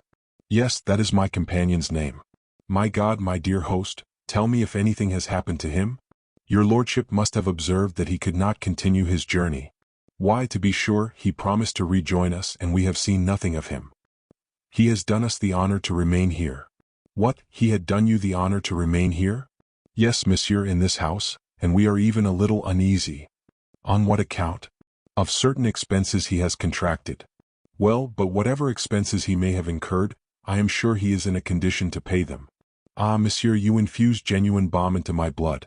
We have made considerable advances, and this very morning the surgeon declared that if Monsieur Porthos did not pay him, he should look to me, as it was I who had sent for him." "Porthos is wounded, then?" "I cannot tell you, monsieur." "What? You cannot tell me? Surely you ought to be able to tell me better than any other person." "Yes, but in our situation we must not say all we know, particularly as we have been warned that our ears should answer for our tongues." "Well, can I see Porthos?" "Certainly, monsieur. Take the stairs on your right, go up the first flight and knock at number 1. Only warn him that it is you." "Why should I do that?" "Because, monsieur, some mischief might happen to you." "Of what kind, in the name of wonder?" "Monsieur Porthos may imagine you belong to the house, and in a fit of passion might run his sword through you or blow out your brains." "What have you done to him, then?" "We have asked him for money." "The devil! I can understand that. It is a demand that Porthos takes very ill when he is not in funds, but I know he must be so at present." "We thought so too, monsieur. As our house is carried on very regularly, and we make out our bills every week, at the end of 8 days we presented our account, but it appeared we had chosen an unlucky moment, for at the first word on the subject he sent us to all the devils. It is true he had been playing the day before." "Playing the day before? And with whom?" "Lord, who can say, monsieur? With some gentleman who was traveling this way, to whom he proposed a game of lansquenet." "That's it then, and the foolish fellow lost all he had?" "Even to his horse, monsieur, for when the gentleman was about to set out, we perceived that his lackey was saddling Monsieur Porthos's horse as well as his master's. When we observed this to him, he told us all to trouble ourselves about our own business, as this horse belonged to him. We also informed Monsieur Porthos of what was going on, but he told us we were scoundrels to doubt a gentleman's word, and that as he had said the horse was his, it must be so." "That's Porthos all over," murmured D'Artagnan. "Then," continued the host, "I replied that as from the moment we seemed not likely to come to a good understanding with respect to payment, I hoped that he would have at least the kindness to grant the favor of his custom to my brother host of the Golden Eagle. But Monsieur Porthos replied that, my house being the best, he should remain where he was. This reply was too flattering to allow me to insist on his departure. I confined myself then to begging him to give up his chamber, which is the handsomest in the hotel, and to be satisfied with a pretty little room on the 3rd floor. But to this Monsieur Porthos replied that as he every moment expected his mistress, who was one of the greatest ladies in the court, I might easily comprehend that the chamber he did me the honor to occupy in my house was itself very mean for the visit of such a personage. Nevertheless, while acknowledging the truth of what he said, I thought proper to insist. But without even giving himself the trouble to enter into any discussion with me, he took one of his pistols, laid it on his table day and night, and said that at the first word that should be spoken to him about removing, either within the house or out of it, he would blow out the brains of the person who should be so imprudent as to meddle with a matter which only concerned himself. Since that time, monsieur, nobody entered his chamber but his servant." "What? Mousqueton is here, then?" "Oh yes, monsieur. 5 days after your departure he came back, and in a very bad condition too. It appears that he had met with disagreeableness likewise on his journey. Unfortunately, he is more nimble than his master, so that for the sake of his master he puts us all under his feet, and as he thinks we might refuse what he asked for, he takes all he wants without asking at all. The fact is, said D'Artagnan, I have always observed a great degree of intelligence and devotedness in Mousqueton. That is possible, monsieur, but suppose I should happen to be brought in contact even 4 times a year, with such intelligence and devotedness, why, I should be a ruined man. No, for Porthos will pay you. Said the host in a doubtful tone. The favorite of a great lady will not be allowed to be inconvenienced for such a paltry sum as he owes you. If I durst say what I believe on that head. What you believe? I ought rather to say what I know. What you know. And even what I am sure of. And of what are you so sure? I would say that I know this great lady. You? Yes, I. And how do you know her? Oh, monsieur, if I could believe I might trust in your discretion. Speak. By the word of a gentleman, you shall have no cause to repent of your confidence. Well, monsieur, you understand that uneasiness makes us do many things. What have you done? Oh, nothing which was not right in the character of a creditor. Well? Monsieur Porthos gave us a note for his duchess, ordering us to put it in the post. This was before his servant came. As he could not leave his chamber, it was necessary to charge us with this commission. And then? Instead of putting the letter in the post, which is never safe, I took advantage of the journey of one of my lads to Paris, and ordered him to convey the letter to this duchess himself. This was fulfilling the intentions of Monsieur Porthos, who had desired us to be so careful of this letter, was it not? Nearly so. Well, monsieur, do you know who this great lady is? No, I have heard Porthos speak of her, that's all. Do you know who this pretended duchess is? I repeat to you, I don't know her. Why, she is the old wife of a procurator of the Châtelet, monsieur, named Madame Coquenard, who, although she is at least 50, still gives herself jealous airs. It struck me as very odd that a princess should live in the Rue aux Attorney. But how do you know all this? Because she flew into a great passion on receiving the letter, saying that Monsieur Porthos was a weathercock, and that she was sure it was for some woman he had received this wound. Has he been wounded then? Oh, good Lord! What have I said? You said that Porthos had received a sword cut. Yes, but he has forbidden me so strictly to say so. And why so? Zounds, monsieur. Because he had boasted that he would perforate the stranger with whom you left him in dispute, whereas the stranger, on the contrary, in spite of all his rhodomantades, quickly threw him on his back. As Monsieur Porthos is a very boastful man, he insists that nobody shall know he has received this wound except the duchess, whom he endeavored to interest by an account of his adventure. It is a wound that confines him to his bed? Ah, and a master stroke too, I assure you. Your friend's soul must stick tight to his body. Were you there then? Monsieur, I followed them from curiosity so that I saw the combat without the combatants seeing me. And what took place? Oh, the affair was not long, I assure you. They placed themselves on guard. The stranger made a feint and a lunge, and that so rapidly that when Monsieur Porthos came to the parade, he had already 3 inches of steel in his breast. He immediately fell backward. The stranger placed the point of his sword at his throat, and Monsieur Porthos, finding himself at the mercy of his adversary, acknowledged himself conquered. Upon which the stranger asked his name, and learning that it was Porthos and not D'Artagnan, he assisted him to rise, brought him back to the hotel, mounted his horse and disappeared. So it was with Monsieur D'Artagnan this stranger meant to quarrel? It appears so. And do you know what has become of him? No, I never saw him until that moment and have not seen him since. Very well, I know all that I wish to know. Porthos's chamber is, you say, on the first story, number 1? Yes, monsieur, the handsomest in the inn, a chamber that I could have let 10 times over. Bah! Be satisfied, said D'Artagnan, laughing. Porthos will pay you with the money of the Duchess Coquenard. Oh, monsieur procurator's wife or duchess, if she will but loosen her purse strings, it will be all the same. But she positively answered that she was tired of the exigencies and infidelities of Monsieur Porthos, and that she would not send him a denier. And did you convey this answer to your guest? We took good care not to do that. He would have found in what fashion we had executed his commission. So that he still expects his money? Oh Lord, yes, monsieur. Yesterday he wrote again, but it was his servant who this time put the letter in the post. Do you say the procurator's wife is old and ugly? 50 at least, monsieur, and not at all handsome, according to Pathod's account. In that case you may be quite at ease, she will soon be softened. Besides, Porthos cannot owe you much. How, not much? 20 good pistoles already, without reckoning the doctor. He denies himself nothing. It may easily be seen he has been accustomed to live well. Never mind, if his mistress abandons him, he will find friends, I will answer for it. So, my dear host, be not uneasy, and continue to take all the care of him that his situation requires. Monsieur has promised me not to open his mouth about the procurator's wife, and not to say a word of the wound? That's agreed, you have my word. Oh, he would kill me. Don't be afraid, he is not so much of a devil as he appears. Saying these words, D'Artagnan went upstairs, leaving his host a little better satisfied with respect to two things in which he appeared to be very much interested: his debt and his life. At the top of the stairs, upon the most conspicuous door of the corridor, was traced in black ink a gigantic number 1. D'Artagnan knocked, and upon the bidding to come in which came from inside, he entered the chamber.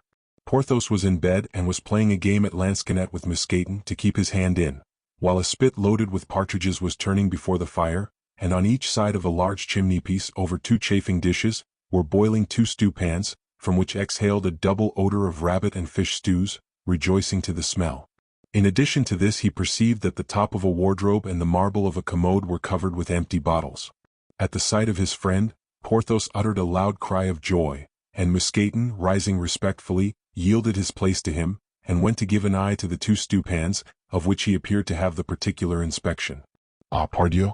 Is that you?" said Porthos to D'Artagnan. "You are right welcome. Excuse my not coming to meet you, but," added he, looking at D'Artagnan with a certain degree of uneasiness, "you know what has happened to me?" "No. Has the host told you nothing, then?" "I asked after you and came up as soon as I could." Porthos seemed to breathe more freely. "And what has happened to you, my dear Porthos?" continued D'Artagnan. "Why, on making a thrust at my adversary whom I had already hit 3 times, and whom I meant to finish with the 4th, I put my foot on a stone, slipped, and strained my knee." "Truly?" "Honor." "Luckily for the rascal, for I should have left him dead on the spot, I assure you." "And what has become of him?" "Oh, I don't know. He had enough and set off without waiting for the rest." "But you, my dear D'Artagnan, what has happened to you?" "So that this strain of the knee," continued D'Artagnan, "my dear Porthos, keeps you in bed? My God, that's all. I shall be about again in a few days." "Why did you not have yourself conveyed to Paris? You must be cruelly bored here." "That was my intention, but, my dear friend, I have one thing to confess to you." "What's that?"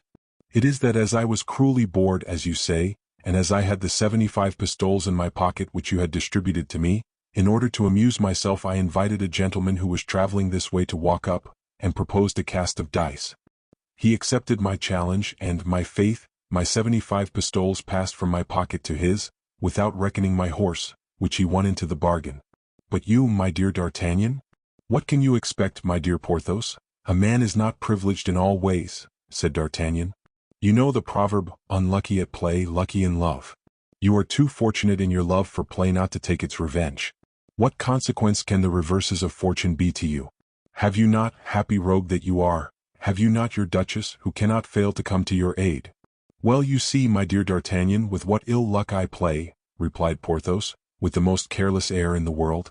"I wrote to her to send me 50 louis or so, of which I stood absolutely in need on account of my accident." "Well?" "Well, she must be at her country seat, for she has not answered me." "Truly?" "No, so I yesterday addressed another epistle to her, still more pressing than the first. But you are here, my dear fellow, let us speak of you. I confess I began to be very uneasy on your account." "But your host behaves very well toward you, as it appears, my dear Porthos," said D'Artagnan, directing the sick man's attention to the full stewpans and the empty bottles. So, replied Porthos. "Only 3 or 4 days ago the impertinent jackanapes gave me his bill, and I was forced to turn both him and his bill out of the door, so that I am here something in the fashion of a conqueror holding my position as it were my conquest. So you see, being in constant fear of being forced from that position, I am armed to the teeth." "And yet," said D'Artagnan, laughing, "it appears to me that from time to time you must make sorties." And he again pointed to the bottles and the stewpans. "Not I, unfortunately," said Porthos. "This miserable strain confines me to my bed, but Mousqueton forages and brings in provisions. Friend Mousqueton, you see that we have a reinforcement, and we must have an increase of supplies." "Mousqueton," said D'Artagnan, "you must render me a service." "What, monsieur?" "You must give your recipe to Planchet. I may be besieged in my turn, and I shall not be sorry for him to be able to let me enjoy the same advantages with which you gratify your master. Lord Monsieur. There is nothing more easy, said Mousqueton with a modest air. One only needs to be sharp, that's all. I was brought up in the country, and my father in his leisure time was something of a poacher. And what did he do the rest of his time? Monsieur, he carried on a trade which I have always thought satisfactory. Which? As it was a time of war between the Catholics and the Huguenots, and as he saw the Catholics exterminate the Huguenots and the Huguenots exterminate the Catholics, all in the name of religion, he adopted a mixed belief which permitted him to be sometimes Catholic, sometimes a Huguenot. Now he was accustomed to walk with his fowling piece on his shoulder, behind the hedges which border the roads, and when he saw a Catholic coming alone, the Protestant religion immediately prevailed in his mind. He lowered his gun in the direction of the traveler. Then, when he was within 10 paces of him, he commenced a conversation which almost always ended by the traveler's abandoning his purse to save his life. It goes without saying that when he saw a Huguenot coming, he felt himself filled with such ardent Catholic zeal that he could not understand how, a quarter of an hour before, he had been able to have any doubts upon the superiority of our holy religion. For my part, monsieur, I am Catholic, my father, faithful to his principles, having made my elder brother a Huguenot. And what was the end of this worthy man? Asked D'Artagnan. Oh, of the most unfortunate kind, monsieur. One day he was surprised in a lonely road between a Huguenot and a Catholic, with both of whom he had before had business, and who both knew him again. So they united against him and hanged him on a tree. Then they came and boasted of their fine exploit in the cabaret of the next village, where my brother and I were drinking. And what did you do? Said D'Artagnan. We let them tell their story out, replied Mousqueton. Then, as in leaving the cabaret they took different directions, my brother went and hid himself on the road of the Catholic, and I on that of the Huguenot. 2 hours after, all was over. We had done the business of both, admiring the foresight of our poor father, who had taken the precaution to bring each of us up in a different religion. Well, I must allow, as you say, your father was a very intelligent fellow. And you say in his leisure moments the worthy man was a poacher? Yes, monsieur, and it was he who taught me to lay a snare and ground a line. The consequence is that when I saw our laborers, which did not at all suit two such delicate stomachs as ours, I had recourse to a little of my old trade. While walking near the wood of Monsieur le Prince, I laid a few snares in the runs, and while reclining on the banks of His Highness's pieces of water, I slipped a few lines into his fish ponds. So that now, thanks be to God, we do not want, as monsieur can testify, for partridges, rabbits, carp or eels, all light, wholesome food suitable for the sick. But the wine, said D'Artagnan. Who furnishes the wine? Your host. That is to say, yes and no. How yes and no? He furnishes it, it is true, but he does not know that he has that honor. Explain yourself, Mousqueton. Your conversation is full of instructive things. That is it, monsieur. It has so chanced that I met with a Spaniard in my peregrinations who had seen many countries, and among them the New World. What connection can the New World have with the bottles which are on the commode and the wardrobe? Patience, monsieur, everything will come in its turn. This Spaniard had in his service a lackey who had accompanied him in his voyage to Mexico. This lackey was my compatriot, and we became the more intimate from there being many resemblances of character between us. We loved sporting of all kinds better than anything, so that he related to me how in the plains of the Pampas the natives hunt the tiger and the wild bull with simple running nooses which they throw to a distance of 20 or 30 paces the end of a cord with such nicety. But in face of the proof I was obliged to acknowledge the truth of the recital. My friend placed a bottle at the distance of 30 paces, and at each cast he caught the neck of the bottle in his running noose. I practiced this exercise, and as nature has endowed me with some faculties, at this day I can throw the lasso with any man in the world. Well, do you understand, monsieur? Our host has a well-furnished cellar, the key of which never leaves him. Only this cellar has a ventilating hole. Now through this ventilating hole I throw my lasso, and as I now know in which part of the cellar is the best wine, that's my point for sport. You see, monsieur, what the New World has to do with the bottles which are on the commode and the wardrobe. Now, will you taste our wine, and without prejudice say what you think of it? Thank you, my friend, thank you. Unfortunately, I have just breakfasted. Well, said Porthos, arrange the table, Mousqueton, and while we breakfast, D'Artagnan will relate to us what has happened to him during the 10 days since he left us. Willingly, said D'Artagnan. While Porthos and Mousqueton were breakfasting, with the appetites of convalescence and with that brotherly cordiality which unites men in misfortune, D'Artagnan related how Aramis, being wounded, was obliged to stop at Crèvecoeur, how he had left Athos fighting at Amiens with 4 men who accused him of being a coiner, and how he, D'Artagnan, had been forced to run the Comte de Wardes through the body in order to reach England. But there the confidence of D'Artagnan stopped. He only added that on his return from Great Britain he had brought back 4 magnificent horses, one for himself and one for each of his companions. Then he informed Porthos that the one intended for him was already installed in the stable of the tavern. At this moment Planchet entered, to inform his master that the horses were sufficiently refreshed and that it would be possible to sleep at Clermont. As D'Artagnan was tolerably reassured with regard to Porthos, and as he was anxious to obtain news of his 2 other friends, he held out his hand to the wounded man, and told him he was about to resume his route in order to continue his researches. For the rest, as he reckoned upon returning by the same route in 7 or 8 days, if Porthos were still at the Great St. Martin, he would call for him on his way. Porthos replied that in all probability his sprain would not permit him to depart yet a while. Besides, it was necessary he should stay at Chantilly to wait for the answer from his Duchess. D'Artagnan wished that answer might be prompt and favorable, and having again recommended Porthos to the care of Mousqueton, and paid his bill to the host, he resumed his route with Planchet, already relieved of one of his led horses. Chapter 26. Aramis and his thesis. D'Artagnan had said nothing to Porthos of his wound or of his procurator's wife. Our Béarnais was a prudent lad, however young he might be. Consequently he had appeared to believe all that the vainglorious Musketeer had told him, convinced that no friendship will hold out against a surprised secret. Besides, we feel always a sort of mental superiority over those whose lives we know better than they suppose. In his projects of intrigue for the future, and determined as he was to make his 3 friends the instruments of his fortune, D'Artagnan was not sorry at getting into his grasp beforehand the invisible strings by which he reckoned upon moving them. And yet, as he journeyed along, a profound sadness weighed upon his heart. He thought of that young and pretty Madame Bonacieux who was to have paid him the price of his devotedness. But let us hasten to say that this sadness possessed the young man less from the regret of the happiness he had missed, than from the fear he entertained that some serious misfortune had befallen the poor woman. For himself, he had no doubt she was a victim of the cardinal's vengeance, and as was well known, the vengeance of his eminence was terrible. How he had found grace in the eyes of the minister, he did not know, but without doubt M. de Cavois would have revealed this to him if the captain of the guards had found him at home. Nothing makes time pass more quickly or more shortens a journey than a thought which absorbs in itself all the faculties of the organization of him who thinks. External existence then resembles a sleep of which this thought is the dream. By its influence, time has no longer measure, space has no longer distance. We depart from one place and arrive at another, that is all.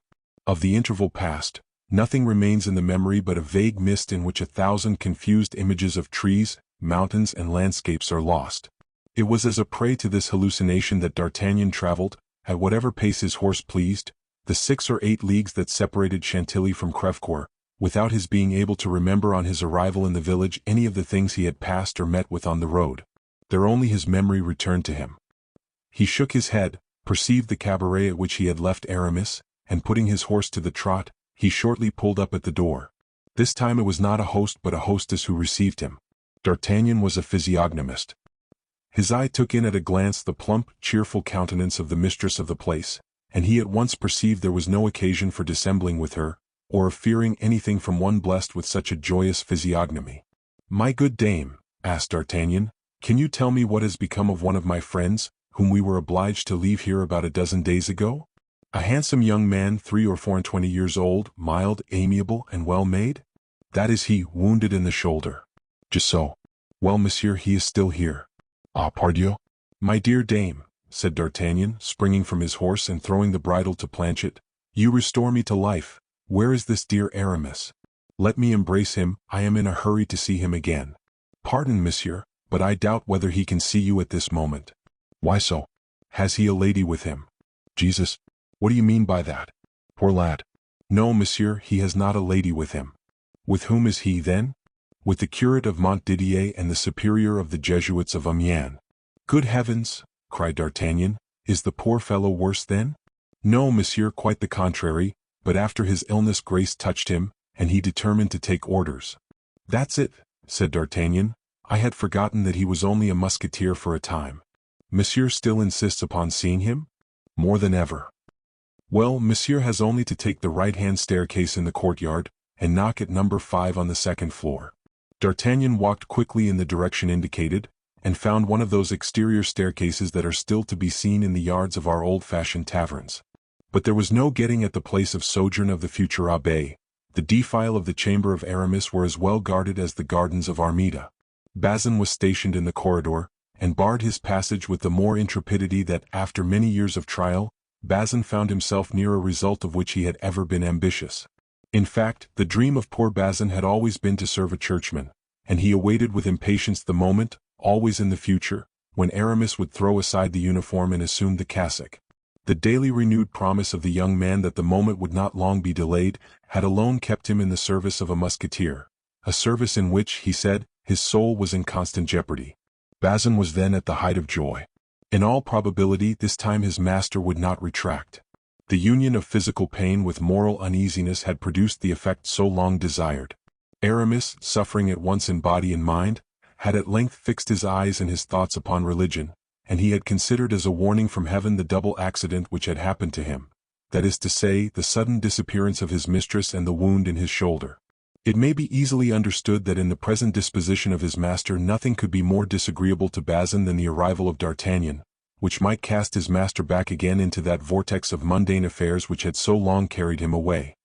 He resolved, then, to defend the door bravely, and as, betrayed by the mistress of the inn, he could not say that Aramis was absent, he endeavored to prove to the newcomer that it would be the height of indiscretion to disturb his master in his pious conference, which had commenced with the morning and would not, as Bazin said, terminate before night.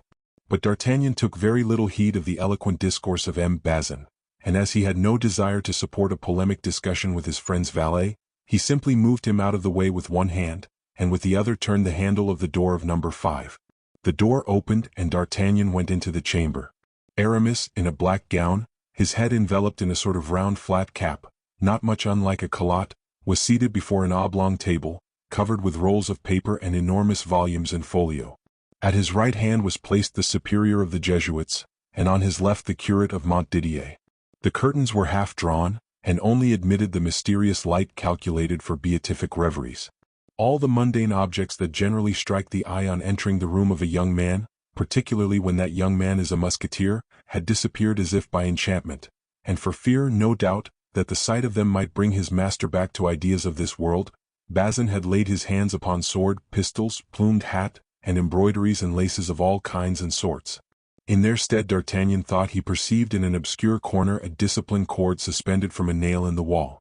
At the noise made by D'Artagnan in entering, Aramis lifted up his head, and beheld his friend, but to the great astonishment of the young man, the sight of him did not produce much effect upon the musketeer, so completely was his mind detached from the things of this world. "Good day, dear D'Artagnan," said Aramis. "Believe me, I am glad to see you."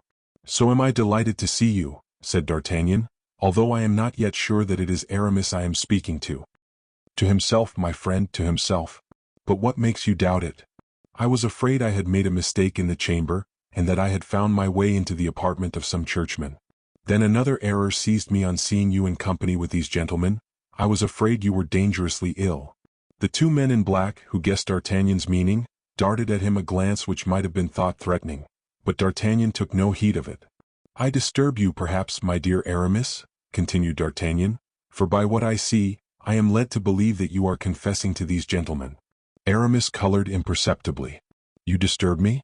"Oh, quite the contrary, dear friend, I swear, and as a proof of what I say, permit me to declare I am rejoiced to see you safe and sound."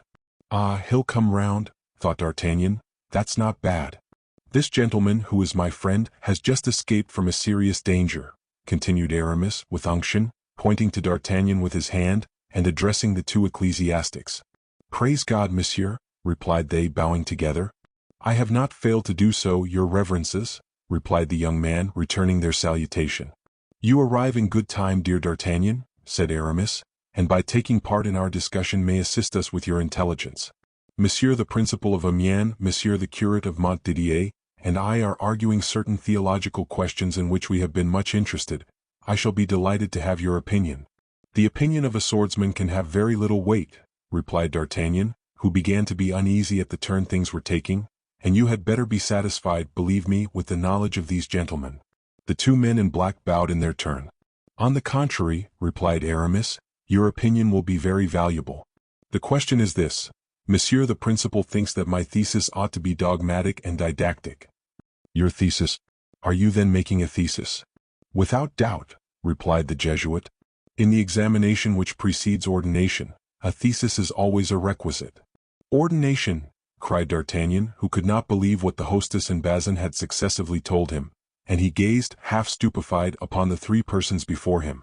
Now, continued Aramis, taking the same graceful position in his easy chair that he would have assumed in bed, and complacently examining his hand, which was as white and plump as that of a woman, and which he held in the air to cause the blood to descend.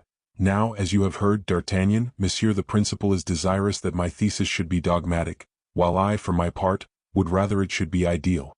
This is the reason why Monsieur the Principal has proposed to me the following subject, which has not yet been treated upon, and in which I perceive there is matter for magnificent elaboration. Utraque manus in benedicendo clericis inferioribus necessariae. D'Artagnan, whose erudition we are well acquainted with, evinced no more interest on hearing this quotation than he had at that of M. de Treville in allusion to the gifts he pretended that D'Artagnan had received from the Duke of Buckingham. Which means, resumed Aramis, that he might perfectly understand, the two hands are indispensable for priests of the inferior orders, when they bestow the benediction. An admirable subject, cried the Jesuit. Admirable and dogmatic, repeated the curate, who, about as strong as D'Artagnan with respect to Latin, carefully watched the Jesuit in order to keep step with him, and repeated his words like an echo. As to D'Artagnan, he remained perfectly insensible to the enthusiasm of the two men in black. Yes, admirable. Cursus admirabile, continued Aramis, but which requires a profound study of both the Scriptures and the Fathers. Now, I have confessed to these learned ecclesiastics, and that in all humility, that the duties of mounting guard and the service of the king have caused me to neglect study a little. I should find myself therefore more at my ease, facilius notens, in a subject of my own choice, which would be to these hard theological questions what morals are to metaphysics and philosophy. D'Artagnan began to be tired, and so did the curate. See what an exordium, cried the Jesuit. Exordium, repeated the curate for the sake of saying something. Quamadmadum inter celerum immensitatem. Aramis cast a glance upon D'Artagnan to see what effect all this produced, and found his friend gaping enough to split his jaws. Let us speak French, my father, said he to the Jesuit. Monsieur D'Artagnan will enjoy our conversation better. Yes, replied D'Artagnan, I am fatigued with reading, and all this Latin confuses me. Certainly, replied the Jesuit, a little put out, while the curate, greatly delighted, turned upon D'Artagnan a look full of gratitude. Well, let us see what is to be derived from this gloss. Moses, the servant of God, he was but a servant, please to understand. Moses blessed with the hands. He held out both his arms while the Hebrews beat their enemies, and then he blessed them with his two hands. Besides, what does the gospel say? Imponite manus and not manum, place the hands, not the hand. Place the hands, repeated the curate with a gesture. Saint Peter, on the contrary, of whom the popes are the successors, continued the Jesuit, porrige digitos, present the fingers. Are you there now? Certes, replied Aramis in a pleased tone, but the thing is subtle. The fingers, resumed the Jesuit, Saint Peter blessed with the fingers. The Pope, therefore, blesses with the fingers. And with how many fingers does he bless? With 3 fingers to be sure, one for the Father, one for the Son, and one for the Holy Ghost. All crossed themselves. D'Artagnan thought it was proper to follow this example. The Pope is the successor of Saint Peter, and represents the 3 divine powers. The rest, ordines inferiors, of the ecclesiastical hierarchy bless in the name of the holy archangels and angels. The most humble clerks, such as our deacons and sacristans, bless with holy water sprinklers, which resemble an infinite number of blessing fingers. There is the subject simplified. Argumentum omni denudatum ornamento. I could make of that subject 2 volumes the size of this, continued the Jesuit, and in his enthusiasm he struck a St. Chrysostom in folio, which made the table bend beneath its weight. D'Artagnan trembled. Certes, said Aramis, I do justice to the beauties of this thesis, but at the same time I perceive it would be overwhelming for me. I had chosen this text. Tell me, dear D'Artagnan, if it is not to your taste. Non inutile est desiderium in oblation. That is, a little regret is not unsuitable in an offering to the Lord. Stop there, cried the Jesuit, for that thesis touches closely upon heresy. There is a proposition almost like it in the Augustinus of the heresiarch Jansenius, whose book will sooner or later be burned by the hands of the executioner. Take care, my young friend. You are inclining toward false doctrines, my young friend. You will be lost. You will be lost, said the curate, shaking his head sorrowfully. You approach that famous point of free will which is a mortal rock. You face the insinuations of the Pelagians and the semi-Pelagians. But, my reverend, replied Aramis, a little amazed by the shower of arguments that poured upon his head. How will you prove, continued the Jesuit without allowing him time to speak, that we ought to regret the world when we offer ourselves to God? Listen to this dilemma. God is God and the world is the devil. To regret the world is to regret the devil. That is my conclusion. And that is mine also, said the curate. But for heaven's sake, resumed Aramis. Desideris diabolum, unhappy man, cried the Jesuit.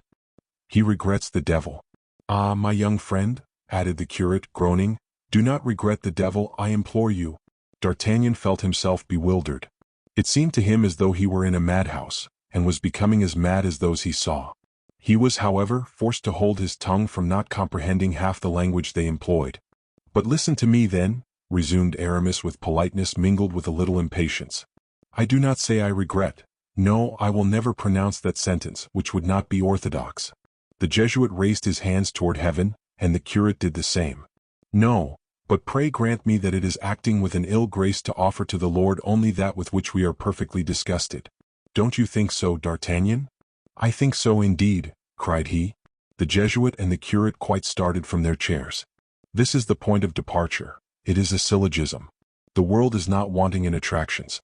I quit the world, then I make a sacrifice.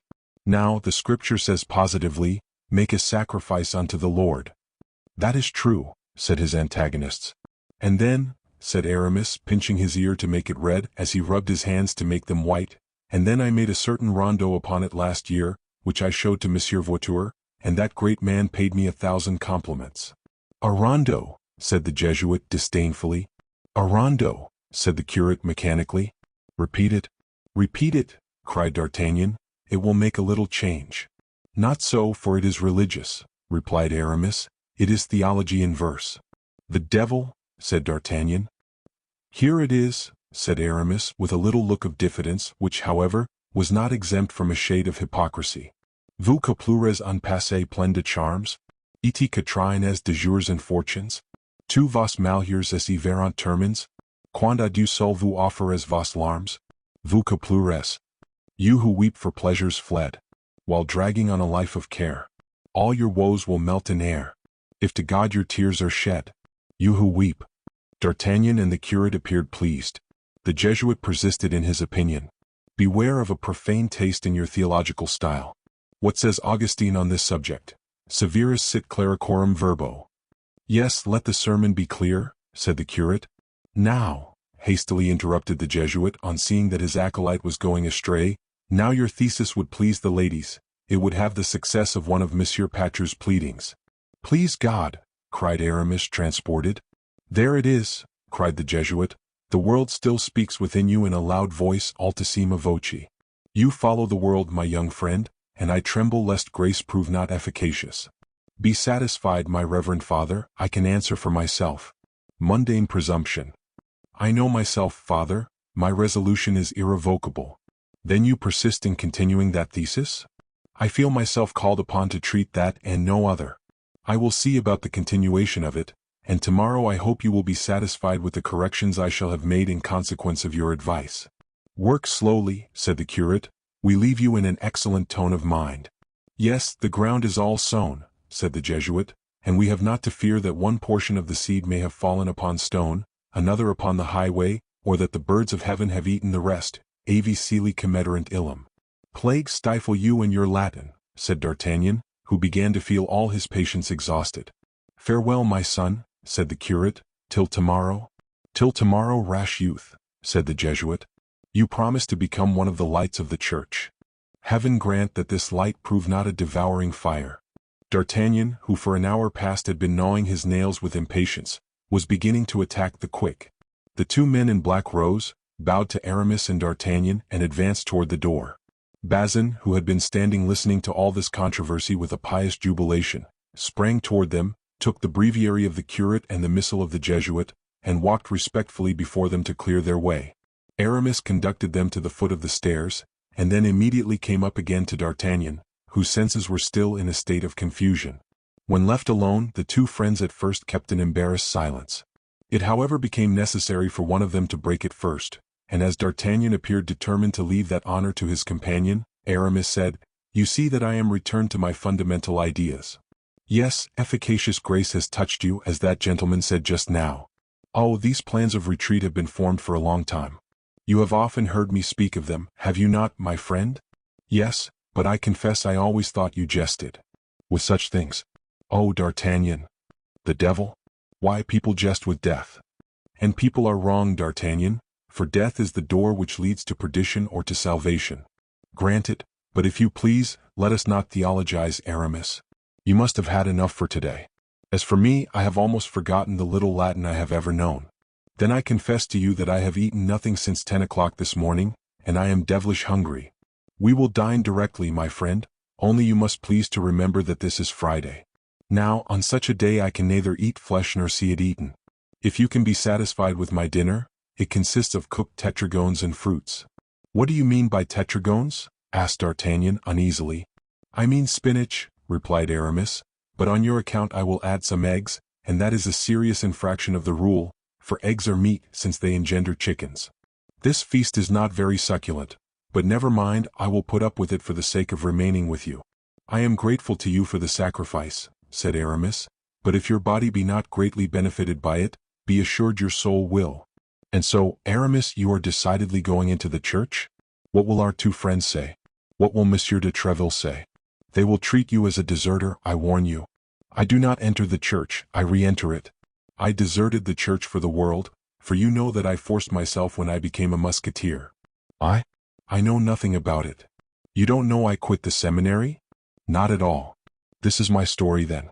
Besides, the scriptures say, 'Confess yourselves to one another,' and I confess to you, D'Artagnan. And I give you absolution beforehand. You see I am a good sort of a man. Do not jest about holy things, my friend. Go on then, I listen." "I had been at the seminary from 9 years old. In 3 days I should have been 20. I was about to become an abbé and all was arranged. One evening I went, according to custom, to a house which I frequented with much pleasure. When one is young, what can be expected? One is weak. An officer who saw me, with a jealous eye, reading the lives of the saints to the mistress of the house, entered suddenly and without being announced. That evening I had translated an episode of Judith, and had just communicated my verses to the lady, who gave me all sorts of compliments and leaning on my shoulder, was reading them a second time with me. Her pose, which I must admit was rather free, wounded this officer. He said nothing, but when I went out he followed and quickly came up with me. "Monsieur the Abbé," said he, "do you like blows with a cane?" "I cannot say, monsieur," answered I. "No one has ever dared to give me any." "Well, listen to me then, Monsieur the Abbé. If you venture again into the house in which I have met you this evening, I will dare it myself." I really think I must have been frightened. I became very pale, I felt my legs fail me, I sought for a reply but could find none, I was silent. The officer waited for his reply, and seeing it so long coming, he burst into a laugh, turned upon his heel and re-entered the house. I returned to the seminary. I am a gentleman born, and my blood is warm, as you may have remarked, my dear D'Artagnan. The insult was terrible, and although unknown to the rest of the world, I felt it live and fester at the bottom of my heart. I informed my superiors that I did not feel myself sufficiently prepared for ordination, and at my request the ceremony was postponed for a year. I sought out the best fencing master in Paris, I made an agreement with him to take a lesson every day, and every day for a year I took that lesson. Then, on the anniversary of the day on which I had been insulted, I hung my cassock on a peg, assumed the costume of a cavalier, and went to a ball given by a lady friend of mine and to which I knew my man was invited. It was in the Rue de France Bourgeois, close to La Force. As I expected, my officer was there. I went up to him as he was singing a love ditty and looking tenderly at a lady, and interrupted him exactly in the middle of the second couplet. "Monsieur," said I, "does it still displease you that I should frequent a certain house of La Rue Payen? And would you still cane me if I took it into my head to disobey you?" The officer looked at me with astonishment and then said, "What is your business with me, monsieur? I do not know you." "I am," said I, "the little abbé who reads lives of the saints and translates Judith into verse." "Ah, I recollect now," said the officer in a jeering tone. "Well, what do you want with me?" "I want you to spare time to take a walk with me. Tomorrow morning, if you like, with the greatest pleasure." "No, not tomorrow morning if you please, but immediately. If you absolutely insist." "I do insist upon it." "Come then." "Ladies," said the officer, "do not disturb yourselves. Allow me time just to kill this gentleman, and I will return and finish the last couplet." We went out. I took him to the Rue Payenne, to exactly the same spot where, a year before at the very same hour, he had paid me the compliment I have related to you. It was a superb moonlight night. We immediately drew, and at the first pass I laid him stark dead. "The devil!" cried D'Artagnan. "Now," continued Aramis, as the ladies did not see the singer come back, and as he was found in the Rue Payenne with a great sword wound through his body, it was supposed that I had accommodated him thus, and the matter created some scandal which obliged me to renounce the cassock for a time. Athos, whose acquaintance I made about that period, and Porthos, who had in addition to my lessons taught me some effective tricks of fence, prevailed upon me to solicit the uniform of a musketeer. The king entertained great regard for my father, who had fallen at the siege of Arras, and the uniform was granted. You may understand that the moment has come for me to re-enter the bosom of the church. And why today rather than yesterday or tomorrow? What has happened to you today to raise all these melancholy ideas? This wound, my dear D'Artagnan, has been a warning to me from heaven. This wound? Bah, it is now nearly healed, and I am sure it is not that which gives you the most pain. What then? Said Aramis, blushing. You have one at heart, Aramis, one deeper and more painful, a wound made by a woman. The eye of Aramis kindled in spite of himself. Ah, said he, dissembling his emotion under a feigned carelessness, do not talk of such things and suffer love pains? Vanitas vanitatum. According to your idea, then, my brain is turned. And for whom? For some grisette, some chambermaid with whom I have trifled in some garrison? Fie. Pardon, my dear Aramis, but I thought you carried your eyes higher. Higher? And who am I to nourish such ambition? A poor musketeer, a beggar, an unknown, who hates slavery and finds himself ill-placed in the world. Aramis, Aramis, cried D'Artagnan, looking at his friend with an air of doubt. Dust I am, and to dust I return. Life is full of humiliations and sorrows, continued he, becoming still more melancholy. All the ties which attach him to life break in the hand of man, particularly the golden ties. Oh, my dear D'Artagnan, resumed Aramis, giving to his voice a slight tone of bitterness, trust me. Conceal your wounds when you have any. Silence is the last joy of the unhappy. Beware of giving anyone the clue to your griefs. The curious suck our tears as flies suck the blood of a wounded heart. Alas, my dear Aramis, said D'Artagnan, in his turn heaving a profound sigh, that is my story you are relating. How? Yes, a woman whom I love, whom I adore, has just been torn from me by force. I do not know where she is or whither they have conducted her. She is perhaps a prisoner, she is perhaps dead. Yes, but you have at least this consolation, that you can say to yourself she has not quit you voluntarily, that if you learn no news of her, it is because all communication with you is interdicted, while I— Well? Nothing, replied Aramis, nothing. So you renounce the world, then, forever? That is a settled thing, a resolution registered. Forever. You are my friend today, tomorrow you will be no more to me than a shadow, or rather, even, you will no longer exist. As for the world, it is a sepulchre and nothing else. The devil? All this is very sad which you tell me. What will you? My vocation commands me, it carries me away. D'Artagnan smiled but made no answer. Aramis continued, and yet, while I do belong to the earth, I wish to speak of you, of our friends. And on my part, said D'Artagnan, I wish to speak of you, but I find you so completely detached from everything. To love you cry, fie. Friends are shadows. The world is a sepulchre. Alas, you will find it so yourself, said Aramis with a sigh. Well then, let us say no more about it, said D'Artagnan, and let us burn this letter, which, no doubt, announces to you some fresh infidelity of your grisette or your chambermaid. What letter? Cried Aramis eagerly. A letter which was sent to your abode in your absence, and which was given to me for you. But from whom is that letter? Oh, from some heartbroken waiting woman, some desponding grisette, from Madame de Chevreuse' chambermaid perhaps, who was obliged to return to Tours with her mistress, and who, in order to appear smart and attractive, stole some perfumed paper, and sealed her letter with a duchess's coronet. What do you say? Hold. I must have lost it, said the young man maliciously, pretending to search for it. But fortunately the world is a sepulchre. The men, and consequently the women, are but shadows, and love is a sentiment to which you cry, fie, fie. D'Artagnan, D'Artagnan, cried Aramis, you are killing me? Well, here it is at last, said D'Artagnan as he drew the letter from his pocket. Aramis made a bound, seized the letter, read it, or rather devoured it, his countenance radiant. This same waiting maid seems to have an agreeable style, said the messenger carelessly. Thanks, D'Artagnan, thanks, cried Aramis, almost in a state of delirium. She was forced to return to Tours. She is not faithless, she still loves me. Come, my friend, come, let me embrace you. Happiness almost stifles me. The two friends began to dance around the venerable Saint Chrysostom, kicking about famously the sheets of the thesis, which had fallen on the floor. At that moment Bazin entered with the spinach and the omelette. Be off, you wretch, cried Aramis, throwing his skullcap in his face. Return whence you came, take back those horrible vegetables and that poor kickshaw.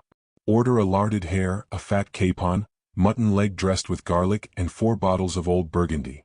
Bazin, who looked at his master, without comprehending the cause of this change, in a melancholy manner, allowed the omelette to slip into the spinach and the spinach onto the floor.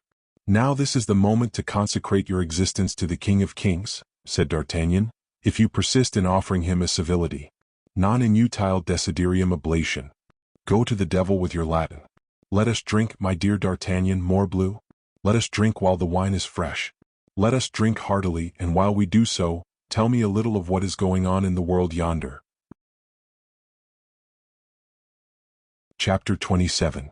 The Wife of Athos. We have now to search for Athos, said D'Artagnan to the vivacious Aramis, when he had informed him of all that had passed since their departure from the capital, and an excellent dinner had made one of them forget his thesis and the other his fatigue. Do you think, then, that any harm can have happened to him? Asked Aramis. Athos is so cool, so brave, and handles his sword so skillfully. No doubt. Nobody has a higher opinion of the courage and skill of Athos than I have, but I like better to hear my sword clang against lances than against staves. I fear lest Athos should have been beaten down by serving men. Those fellows strike hard and don't leave off in a hurry. This is why I wish to set out again as soon as possible. I will try to accompany you, said Aramis, though I scarcely feel in a condition to mount on horseback.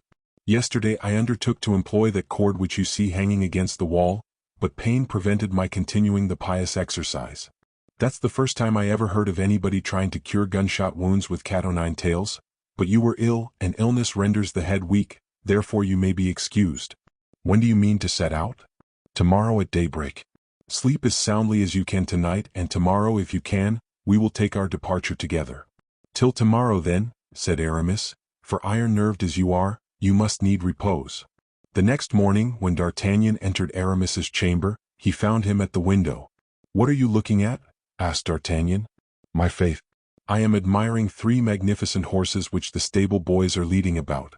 It would be a pleasure worthy of a prince to travel upon such horses. Well, my dear Aramis, you may enjoy that pleasure, for one of those 3 horses is yours. Ah bah! Whichever of the 3 you like, I have no preference. And the rich caparison, is that mine too? Without doubt.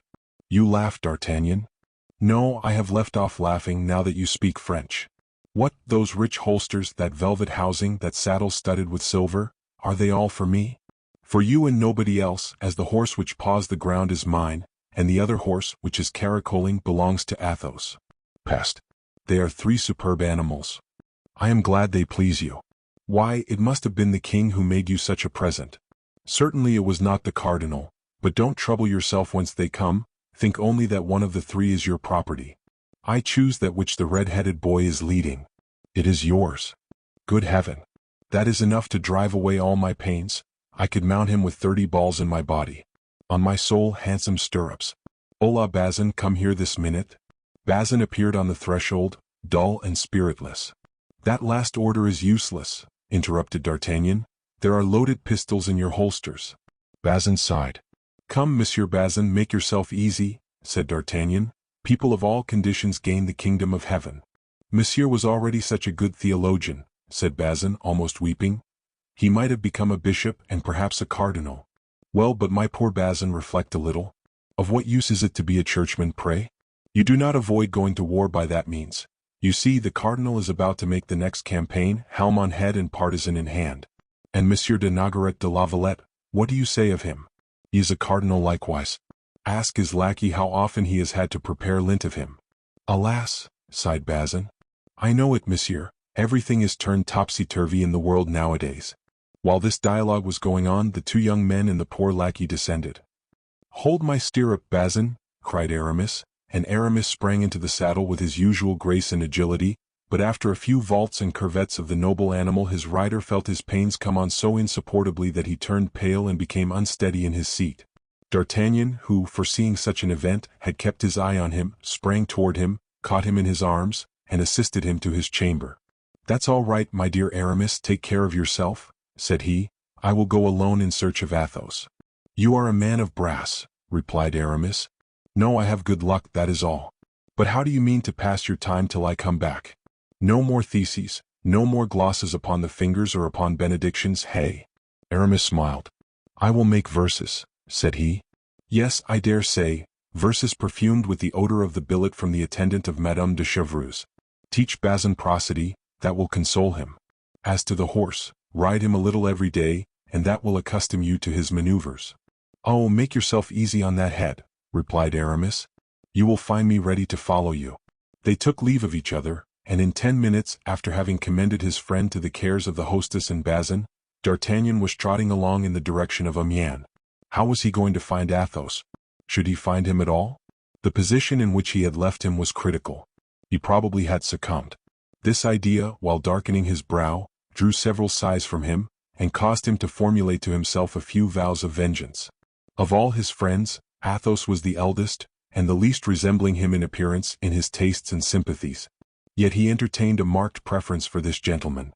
The noble and distinguished air of Athos, those flashes of greatness which from time to time broke out from the shade in which he voluntarily kept himself, that unalterable equality of temper which made him the most pleasant companion in the world, that forced and cynical gaiety, that bravery which might have been termed blind if it had not been the result of the rarest coolness, such qualities attracted more than the esteem, more than the friendship of D'Artagnan, they attracted his admiration.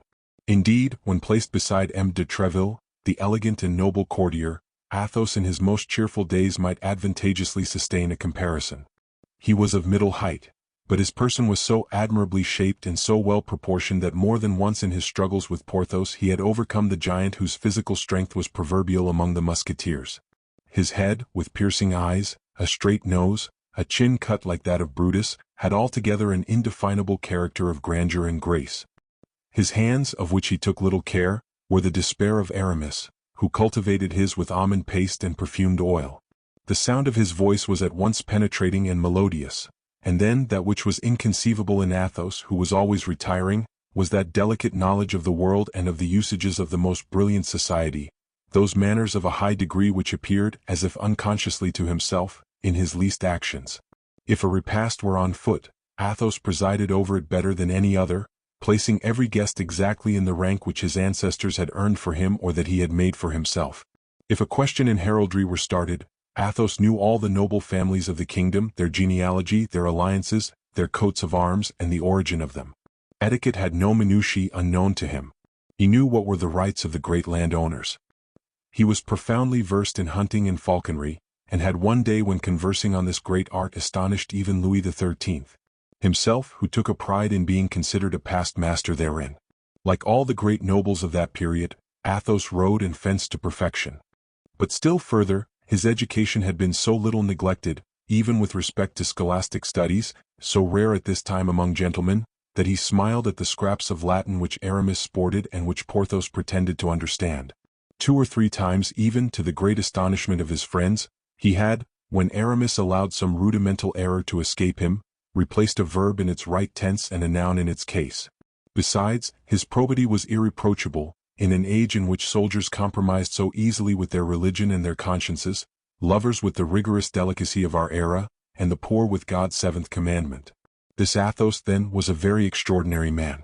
And yet this nature so distinguished, this creature so beautiful, this essence so fine, was seen to turn insensibly toward material life, as old men turn toward physical and moral imbecility. Athos, in his hours of gloom, and these hours were frequent, was extinguished as to the whole of the luminous portion of him, and his brilliant side disappeared as into profound darkness. Then the demigod vanished. He remained scarcely a man. His head hanging down, his eye dull, his speech slow and painful, Athos would look for hours together at his bottle, his glass, or at Grimaud, who, accustomed to obey him by signs, read in the faint glance of his master his least desire, and satisfied it immediately. If the four friends were assembled at one of these moments, a word, thrown forth occasionally with a violent effort, was the share Athos furnished to the conversation. In exchange for his silence Athos drank enough for four, and without appearing to be otherwise affected by wine than by a more marked constriction of the brow and by a deeper sadness. D'Artagnan, whose inquiring disposition we are acquainted with, had not, whatever interest he had in satisfying his curiosity on this subject, been able to assign any cause for these fits, or for the periods of their recurrence.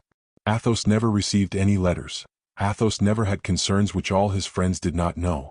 It could not be said that it was wine which produced this sadness, for in truth he only drank to combat this sadness, which wine however, as we have said, rendered still darker. This excess of bilious humor could not be attributed to play, for unlike Porthos who accompanied the variations of chance with songs or odes, Athos when he won remained as unmoved as when he lost. He had been known, in the circle of the Musketeers, to win in one night 3,000 pistoles, to lose them even to the gold-embroidered belt for gala days, win all this again with the addition of 100 louis, without his beautiful eyebrow being heightened or lowered half a line, without his hands losing their pearly hue, without his conversation, which was cheerful that evening, ceasing to be calm and agreeable. Neither was it, as with our neighbors, the English, an atmospheric influence which darkened his countenance, for the sadness generally became more intense toward the fine season of the year. June and July were the terrible months with Athos. For the present he had no anxiety. He shrugged his shoulders when people spoke of the future. His secret then was in the past, as had often been vaguely said to D'Artagnan.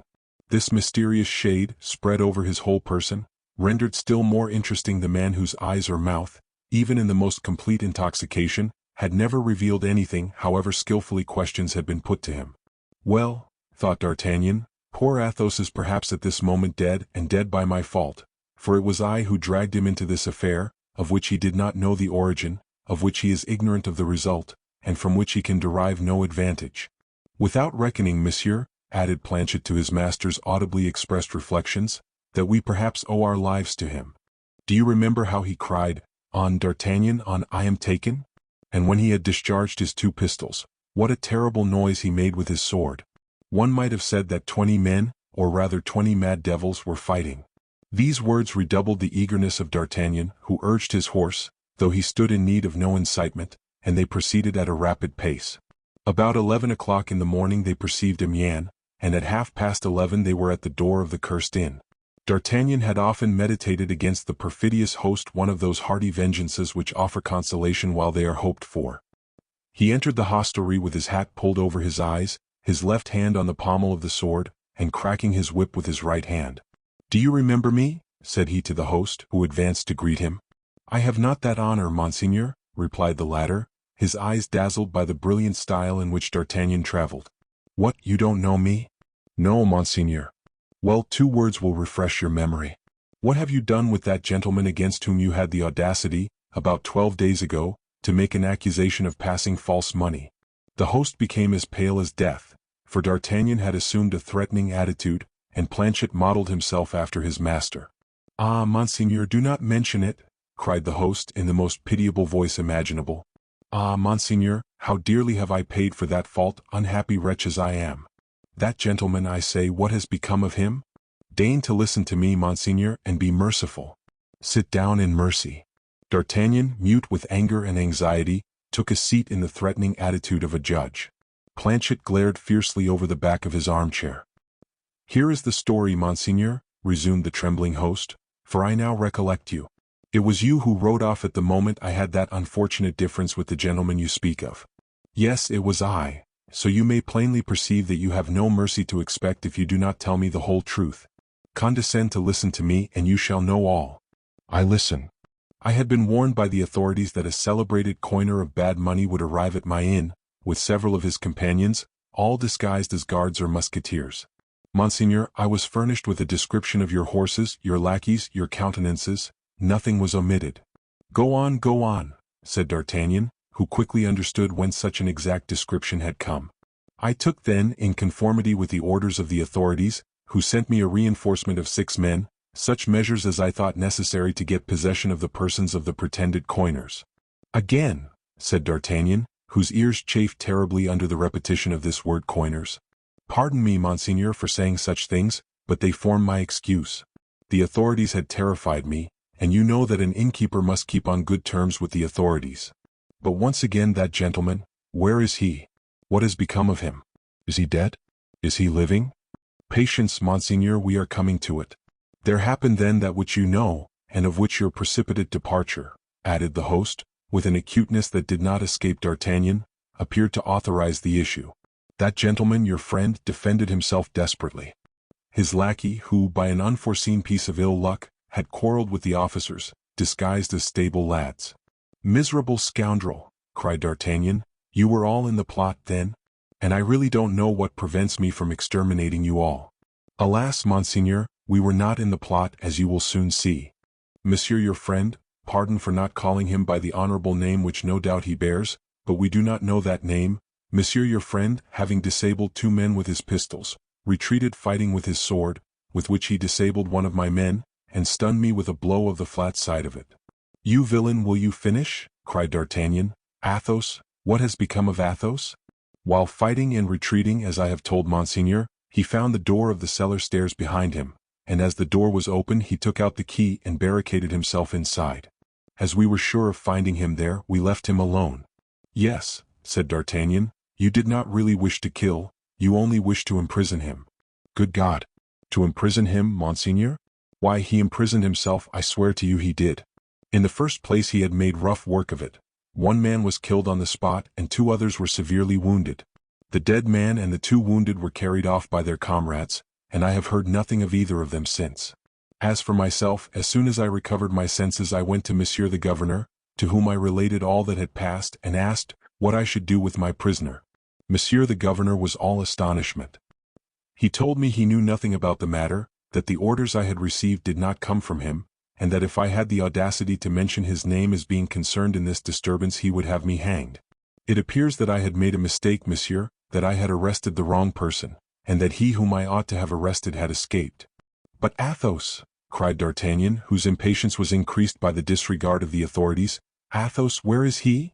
As I was anxious to repair the wrongs I had done the prisoner, resumed the innkeeper, I took my way straight to the cellar in order to set him at liberty.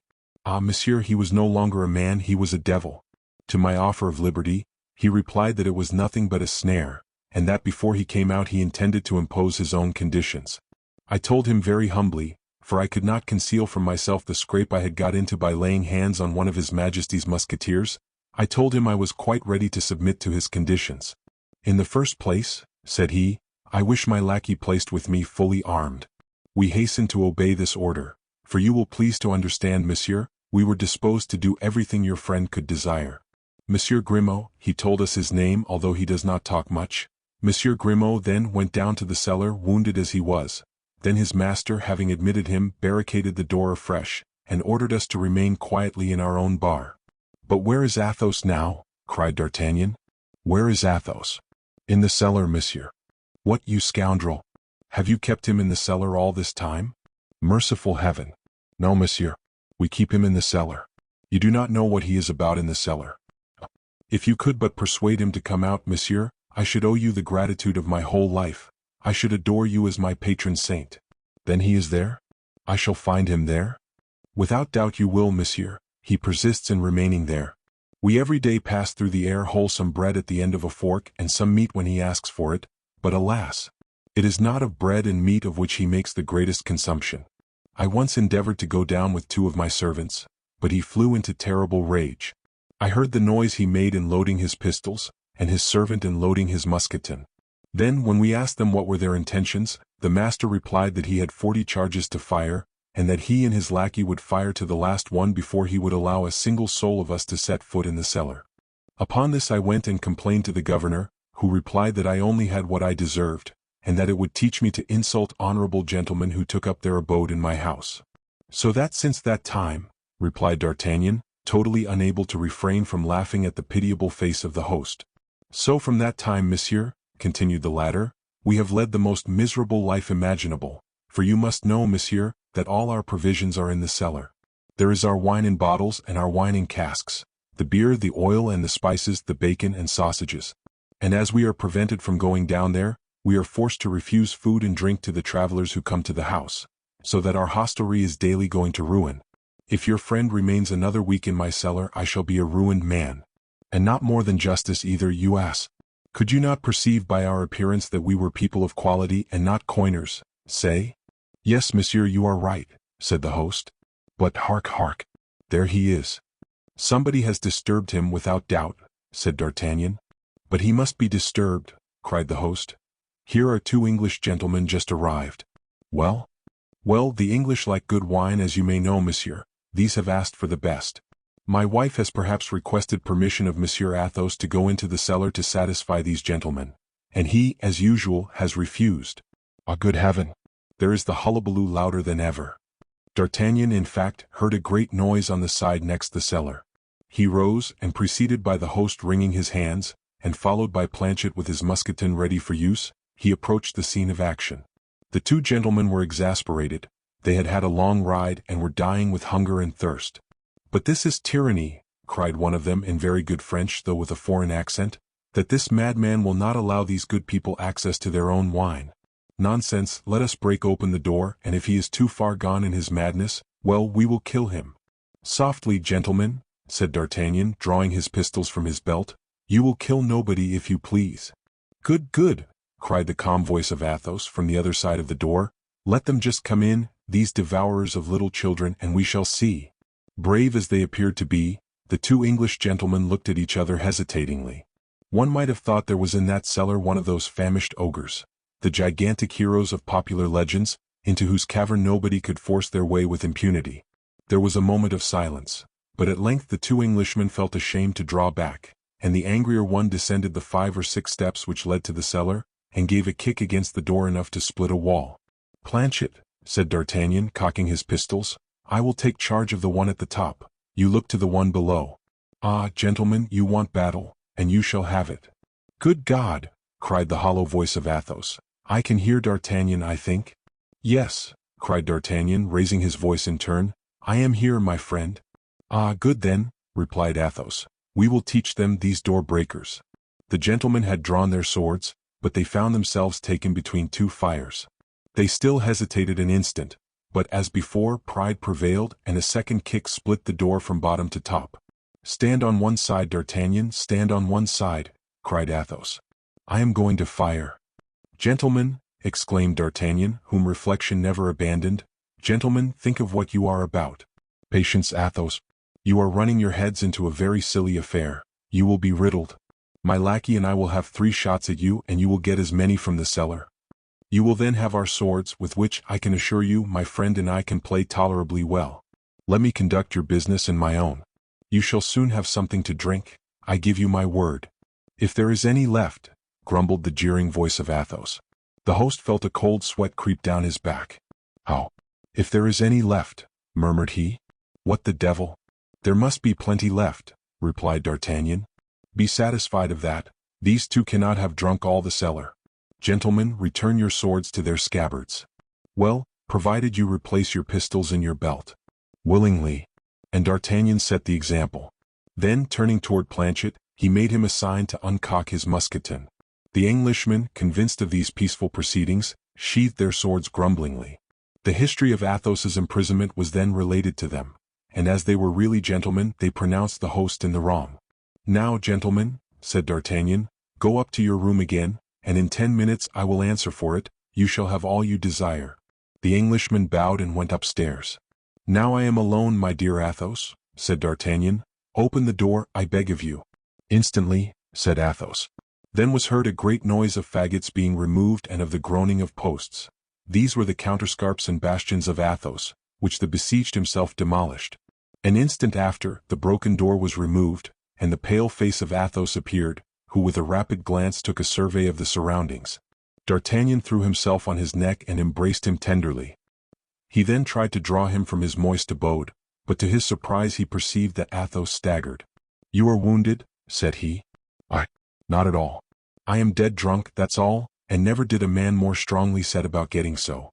By the Lord, my good host, I must at least have drunk for my part 150 bottles. Mercy, cried the host, if the lackey has drunk only half as much as the master, I am a ruined man. Grimaud is a well-bred lackey. He would never think of faring in the same manner as his master. He only drank from the cask. Hark! I don't think he put the faucet in again. Do you hear it? It is running now. D'Artagnan burst into a laugh which changed the shiver of the host into a burning fever. In the meantime, Grimaud appeared in his turn behind his master, with the musketon on his shoulder, and his head shaking, like one of those drunken satyrs in the pictures of Rubens. He was moistened before and behind with a greasy liquid which the host recognized as his best olive oil. The four crossed the public room and proceeded to take possession of the best apartment in the house, which D'Artagnan occupied with authority. In the meantime the host and his wife hurried down with lamps into the cellar, which had so long been interdicted to them and where a frightful spectacle awaited them. Beyond the fortifications through which Athos had made a breach in order to get out, and which were composed of faggots, planks, and empty casks, heaped up according to all the rules of the strategic art, they found, swimming in puddles of oil and wine, the bones and fragments of all the hams they had eaten, while a heap of broken bottles filled the whole left-hand corner of the cellar, and a tun, the cock of which was left running, was yielding, by this means, the last drop of its blood. The image of devastation and death, as the ancient poet says, reigned as over a field of battle. Of 50 large sausages suspended from the joists, scarcely 10 remained. Then the lamentations of the host and hostess pierced the vault of the cellar. D'Artagnan himself was moved by them. Athos did not even turn his head. To grief succeeded rage. The host armed himself with a spit, and rushed into the chamber occupied by the two friends. "Some wine," said Athos on perceiving the host. "Some wine," cried the stupefied host. "Some wine? Why, you have drunk more than 100 pistoles worth. I am a ruined man, lost, destroyed." "Bah," said Athos, "we were always dry. If you had been contented with drinking, well and good, but you have broken all the bottles. You pushed me upon a heap which rolled down. That was your fault. All my oil is lost. Oil is a sovereign balm for wounds, and my poor Grimaud here was obliged to dress those you had inflicted on him. All my sausages are gnawed. There is an enormous quantity of rats in that cellar. You shall pay me for all this," cried the exasperated host. "Triple ass," said Athos, rising, but he sank down again immediately. He had tried his strength to the utmost. D'Artagnan came to his relief with his whip in his hand. The host drew back and burst into tears. "This will teach you," said D'Artagnan, "to treat the guests God sends you in a more courteous fashion." "God? Say the devil." "My dear friend," said D'Artagnan, "if you annoy us in this manner we will all four go and shut ourselves up in your cellar, and we will see if the mischief is as great as you say." "Oh, gentlemen," said the host, "I have been wrong. I confess it, but pardon to every sin. You are gentlemen and I am a poor innkeeper. You will have pity on me."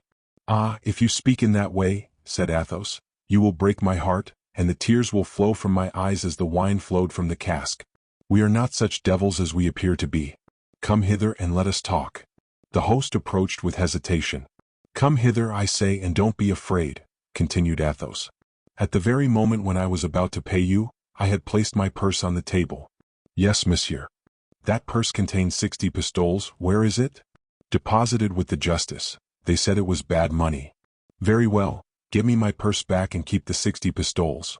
"But Monseigneur knows very well that justice never lets go that which it once lays hold of.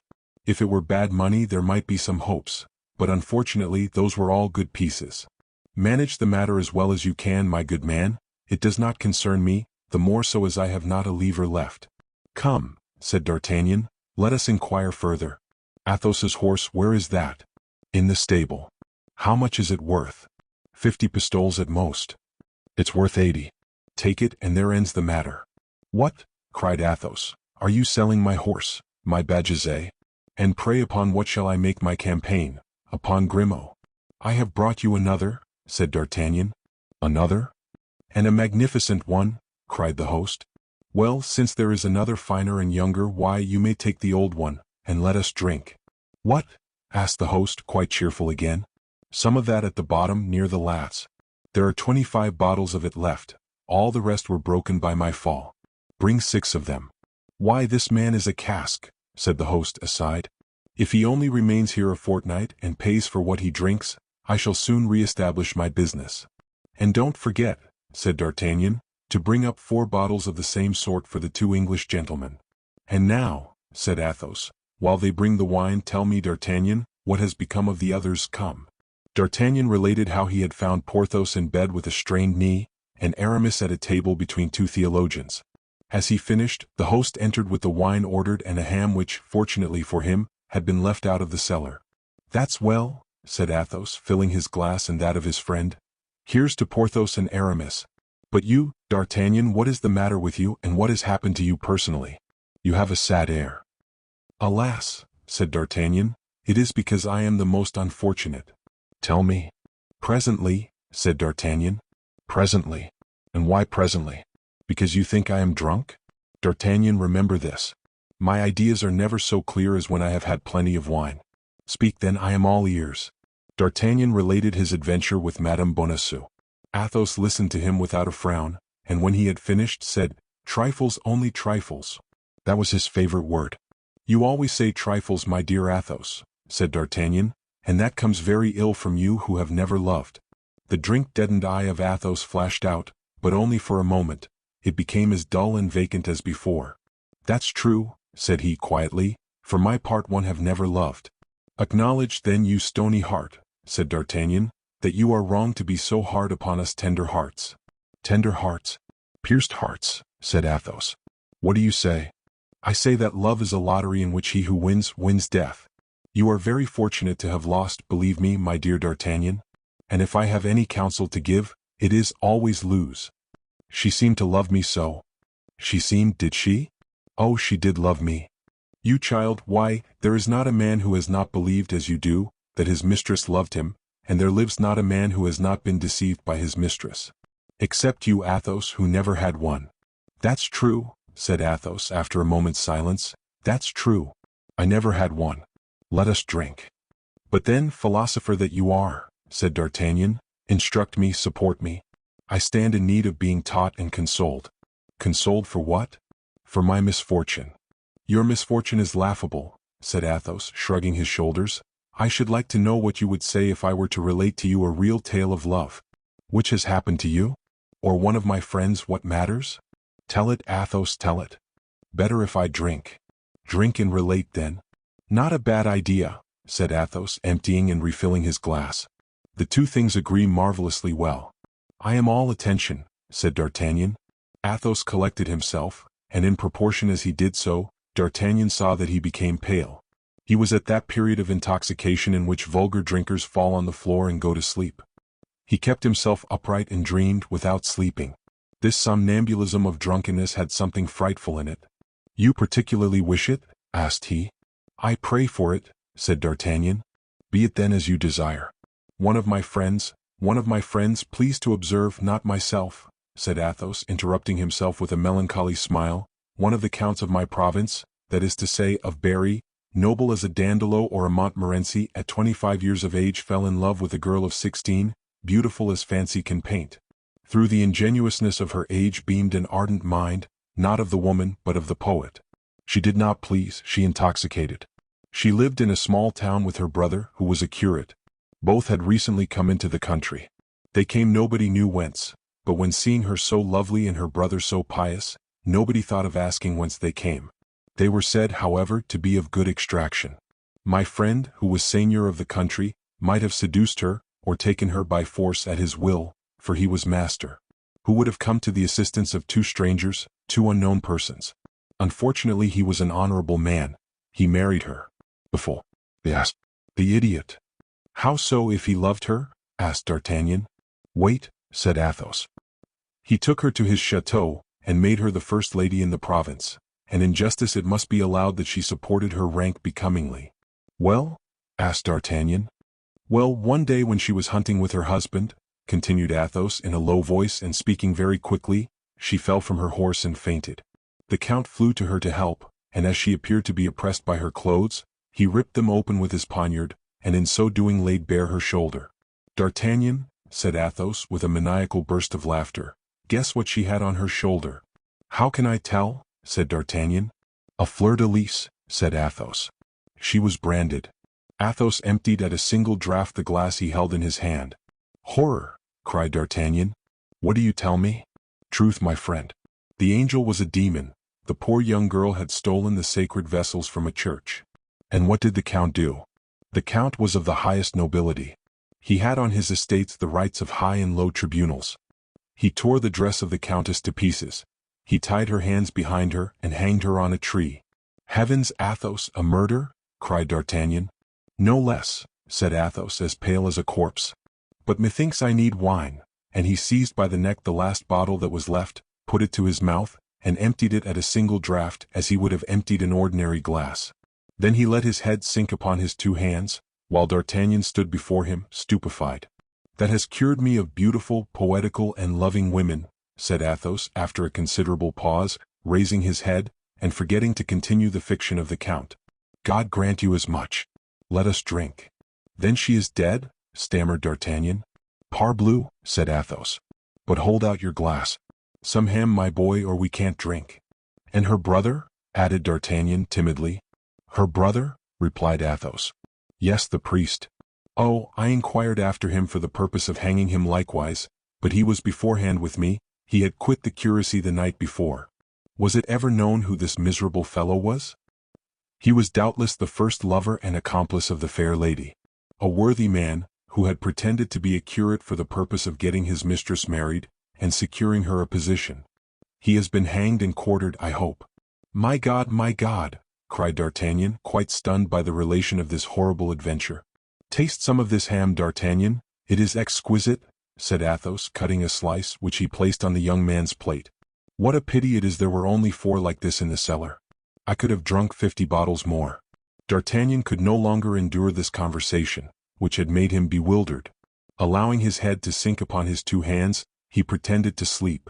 "These young fellows can none of them drink," said Athos, looking at him with pity, "and yet this is one of the best." Chapter 28. The Return. D'Artagnan was astounded by the terrible confidence of Athos, yet many things appeared very obscure to him in this half-revelation. In the first place, it had been made by a man quite drunk to one who was half drunk, and yet, in spite of the uncertainty which the vapor of 3 or 4 bottles of Burgundy carries with it to the brain, D'Artagnan, when awaking on the following morning, had all the words of Athos as present to his memory as if they then fell from his mouth. They had been so impressed upon his mind. All this doubt only gave rise to a more lively desire of arriving at a certainty, and he went into his friend's chamber with a fixed determination of renewing the conversation of the preceding evening. But he found Athos quite himself again, that is to say, the most shrewd and impenetrable of men. Besides which, the Musketeer, after having exchanged a hearty shake of the hand with him, broached the matter first. "I was pretty drunk yesterday, D'Artagnan," said he. "I can tell that by my tongue, which was swollen and hot this morning, and by my pulse, which was very tremulous. I wager that I uttered 1,000 extravagances." While saying this, he looked at his friend with an earnestness that embarrassed him. "No," replied D'Artagnan, "if I recollect well what you said, it was nothing out of the common way." "Ah, you surprise me. I thought I had told you a most lamentable story." And he looked at the young man as if he would read the bottom of his heart. "My faith," said D'Artagnan, "it appears that I was more drunk than you, since I remember nothing of the kind."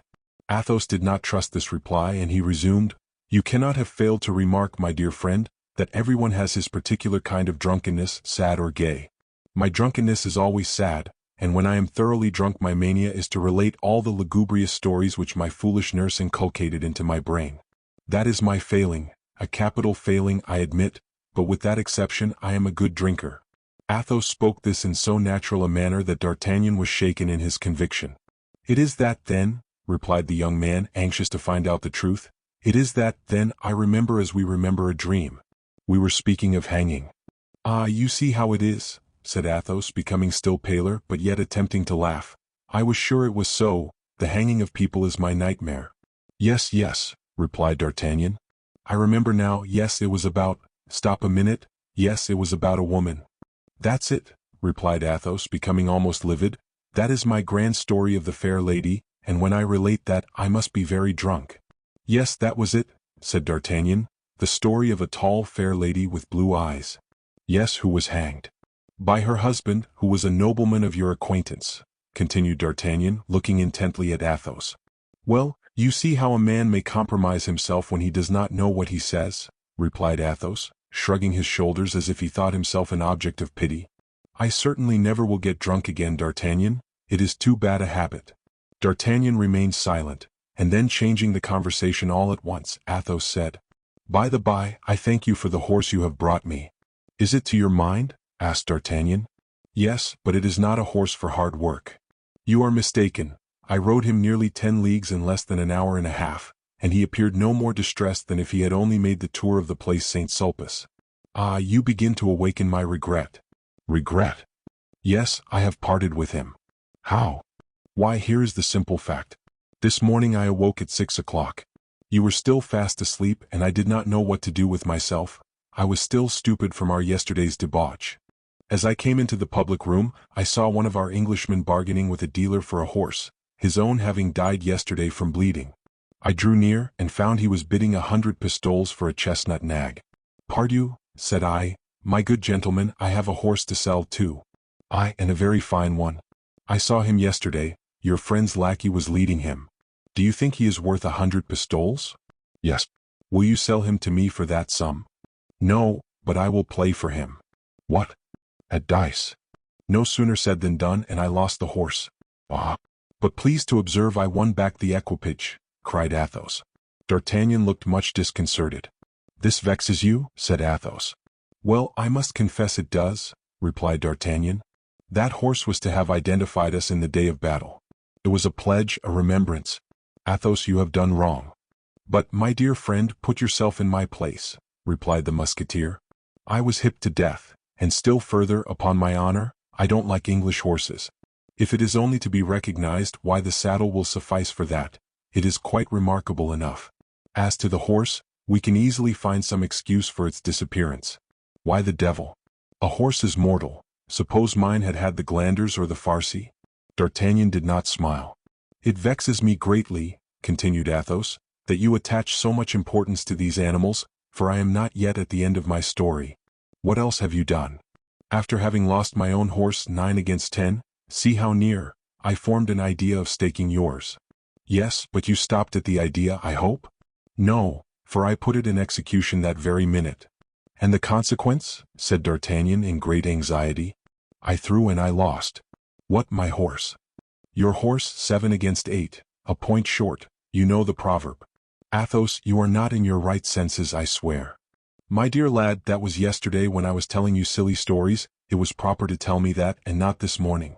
I lost him then, with all his appointments and furniture. Really, this is frightful." "Stop a minute, you don't know all yet.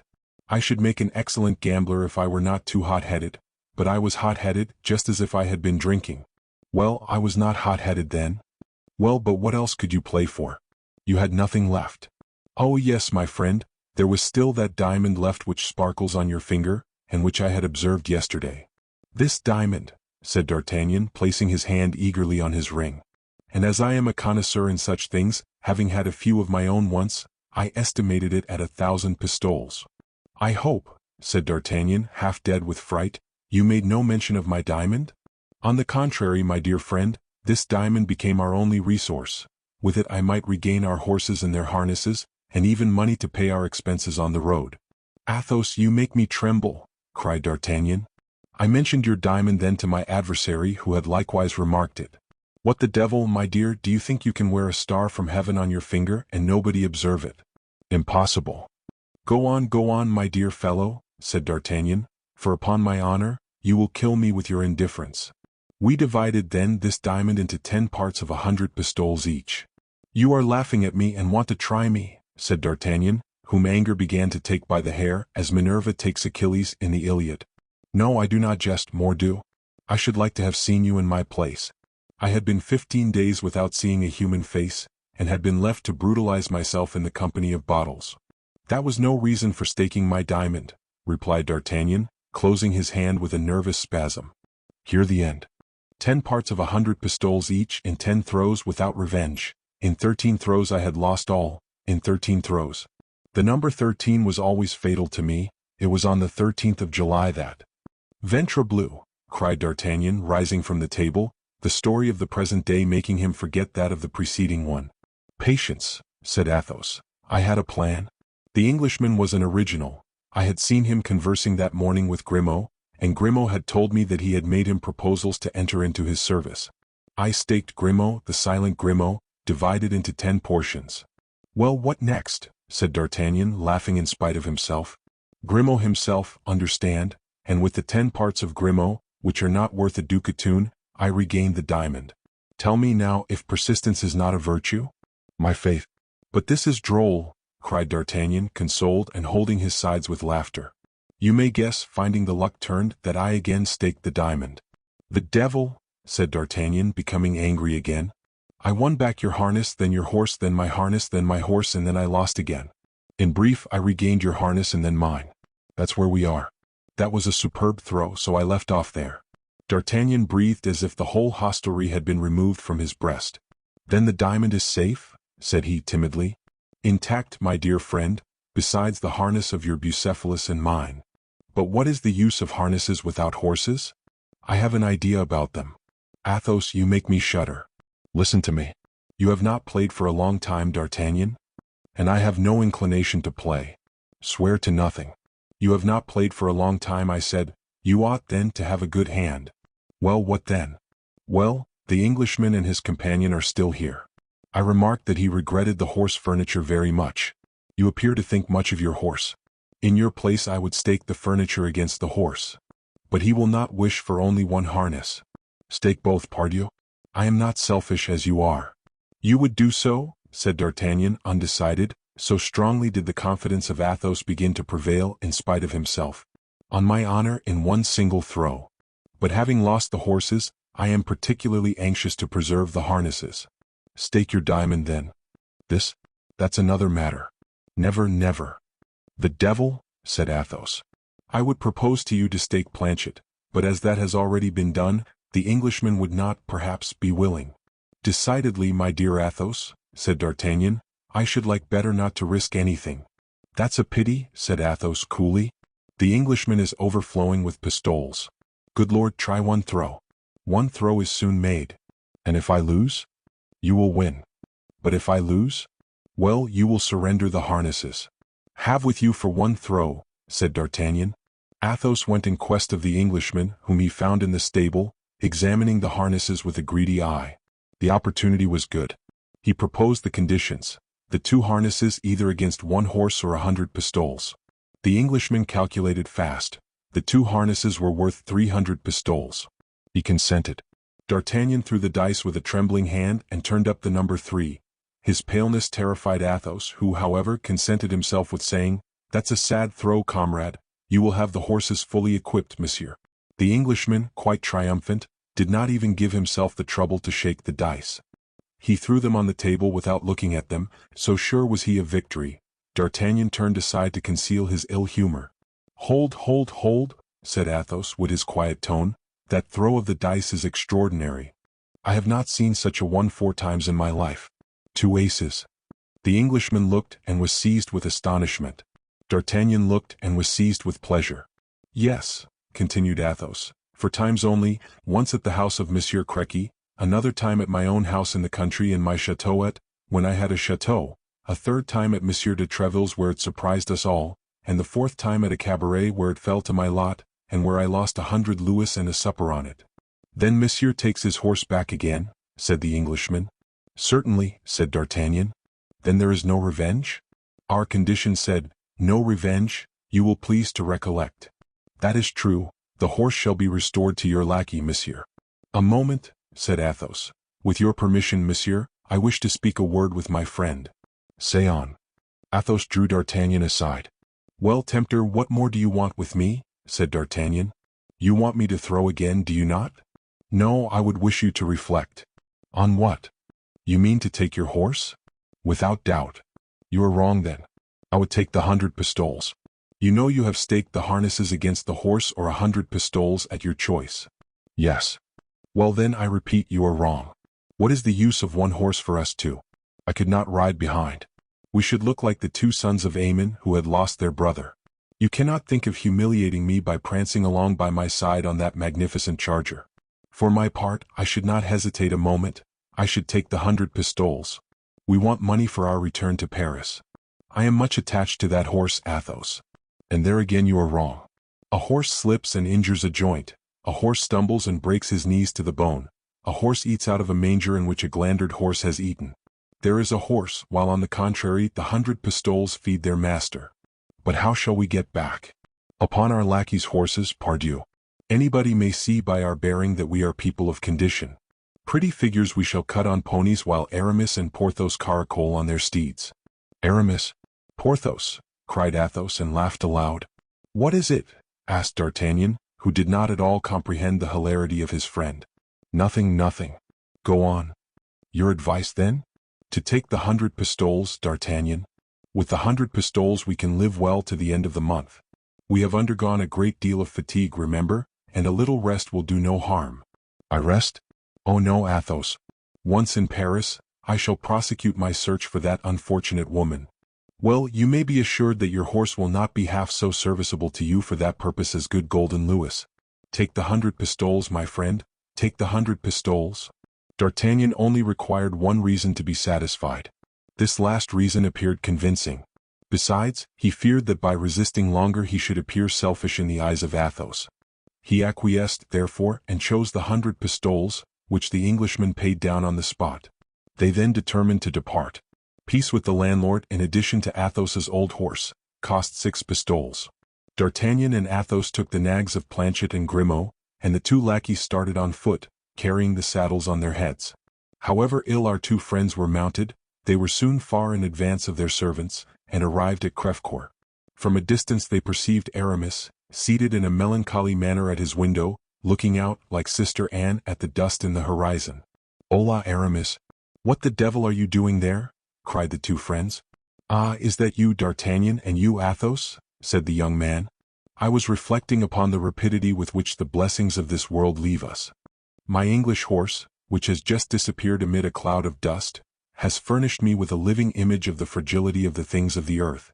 Life itself may be resolved into 3 words, erat, est, fuit. Which means, said D'Artagnan, who began to suspect the truth, which means that I have just been duped. 60 louis for a horse which by the manner of his gait can do at least 5 leagues an hour. D'Artagnan and Athos laughed aloud. My dear D'Artagnan, said Aramis, don't be too angry with me, I beg. Necessity has no law. Besides, I am the person punished, as that rascally horse-dealer has robbed me of 50 louis at least. Ah, you fellows are good managers. You ride on our lackeys' horses and have your own gallant steeds led along carefully by hand at short stages. At the same instant a market cart, which some minutes before had appeared upon the Amiens road, pulled up at the inn, and Planchet and Grimaud came out of it with the saddles on their heads.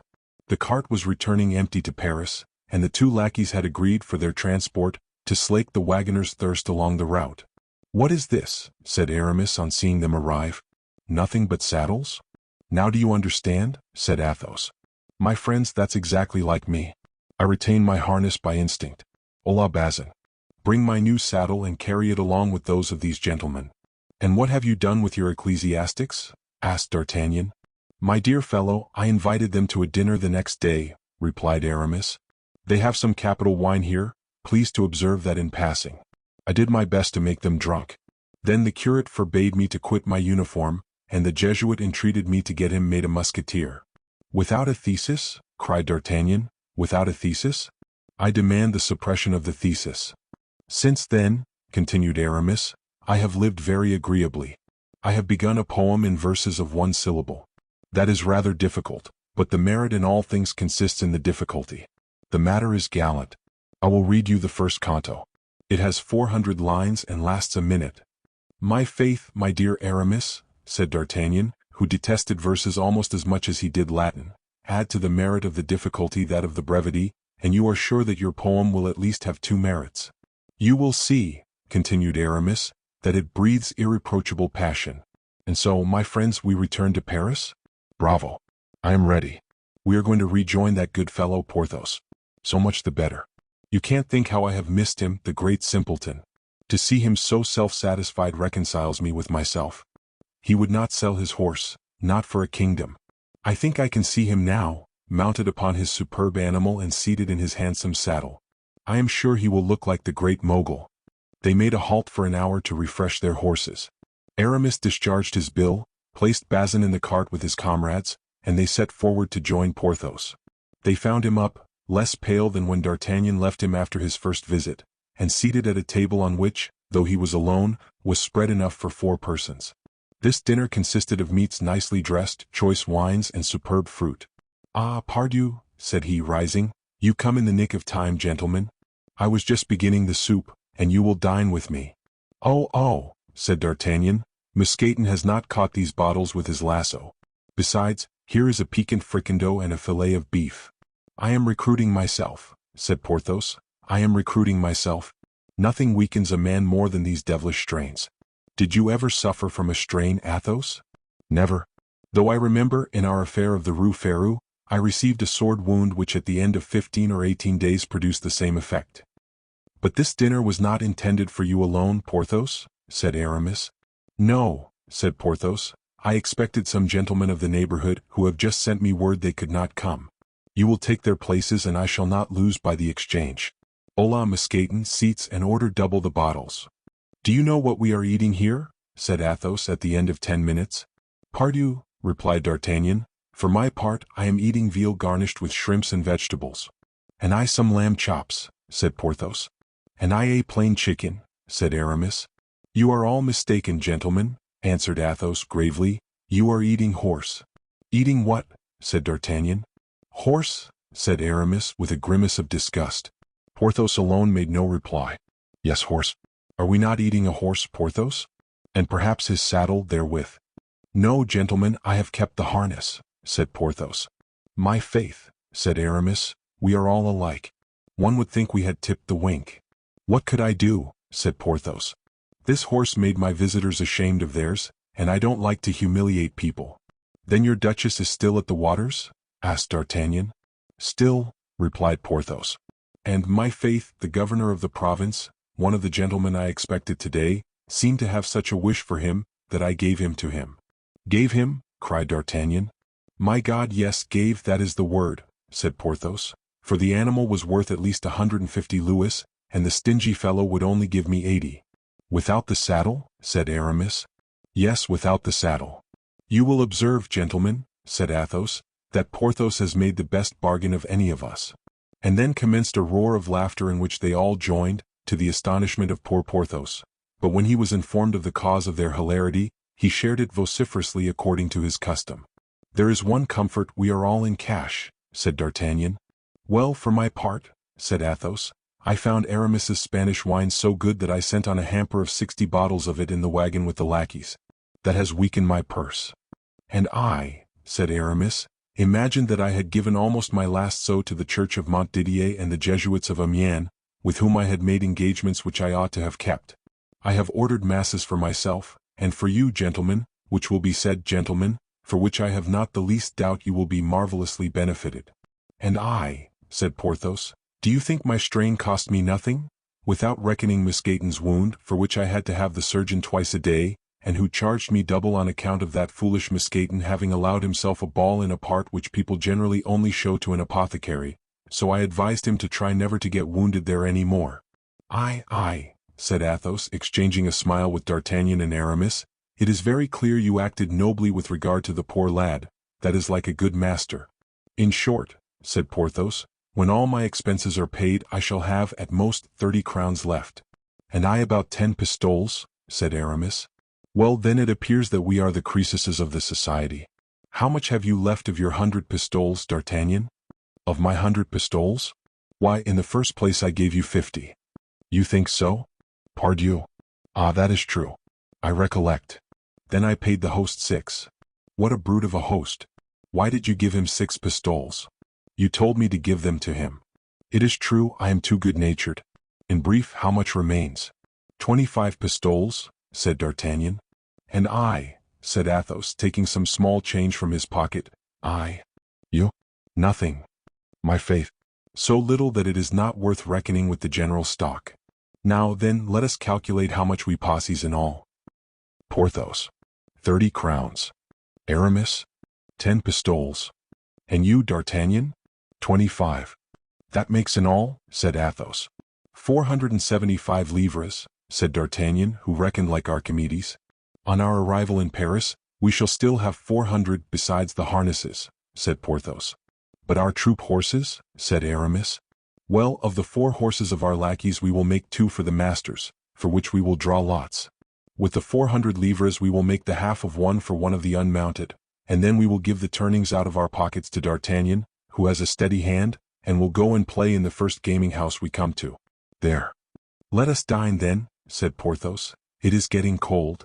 The friends, at ease with regard to the future, did honor to the repast, the remains of which were abandoned to Mousqueton, Bazin, Planchet, and Grimaud. On arriving in Paris, D'Artagnan found a letter from M. de Treville, which informed him that, at his request, the king had promised that he should enter the company of the Musketeers. As this was the height of D'Artagnan's worldly ambition, apart, be it well understood, from his desire of finding Madame Bonacieux, he ran full of joy to seek his comrades, whom he had left only half an hour before, but whom he found very sad and deeply preoccupied. They were assembled in council at the residence of Athos, which always indicated an event of some gravity.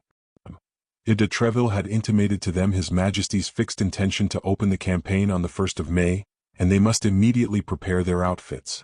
The 4 philosophers looked at one another in a state of bewilderment. De Treville never jested in matters relating to discipline.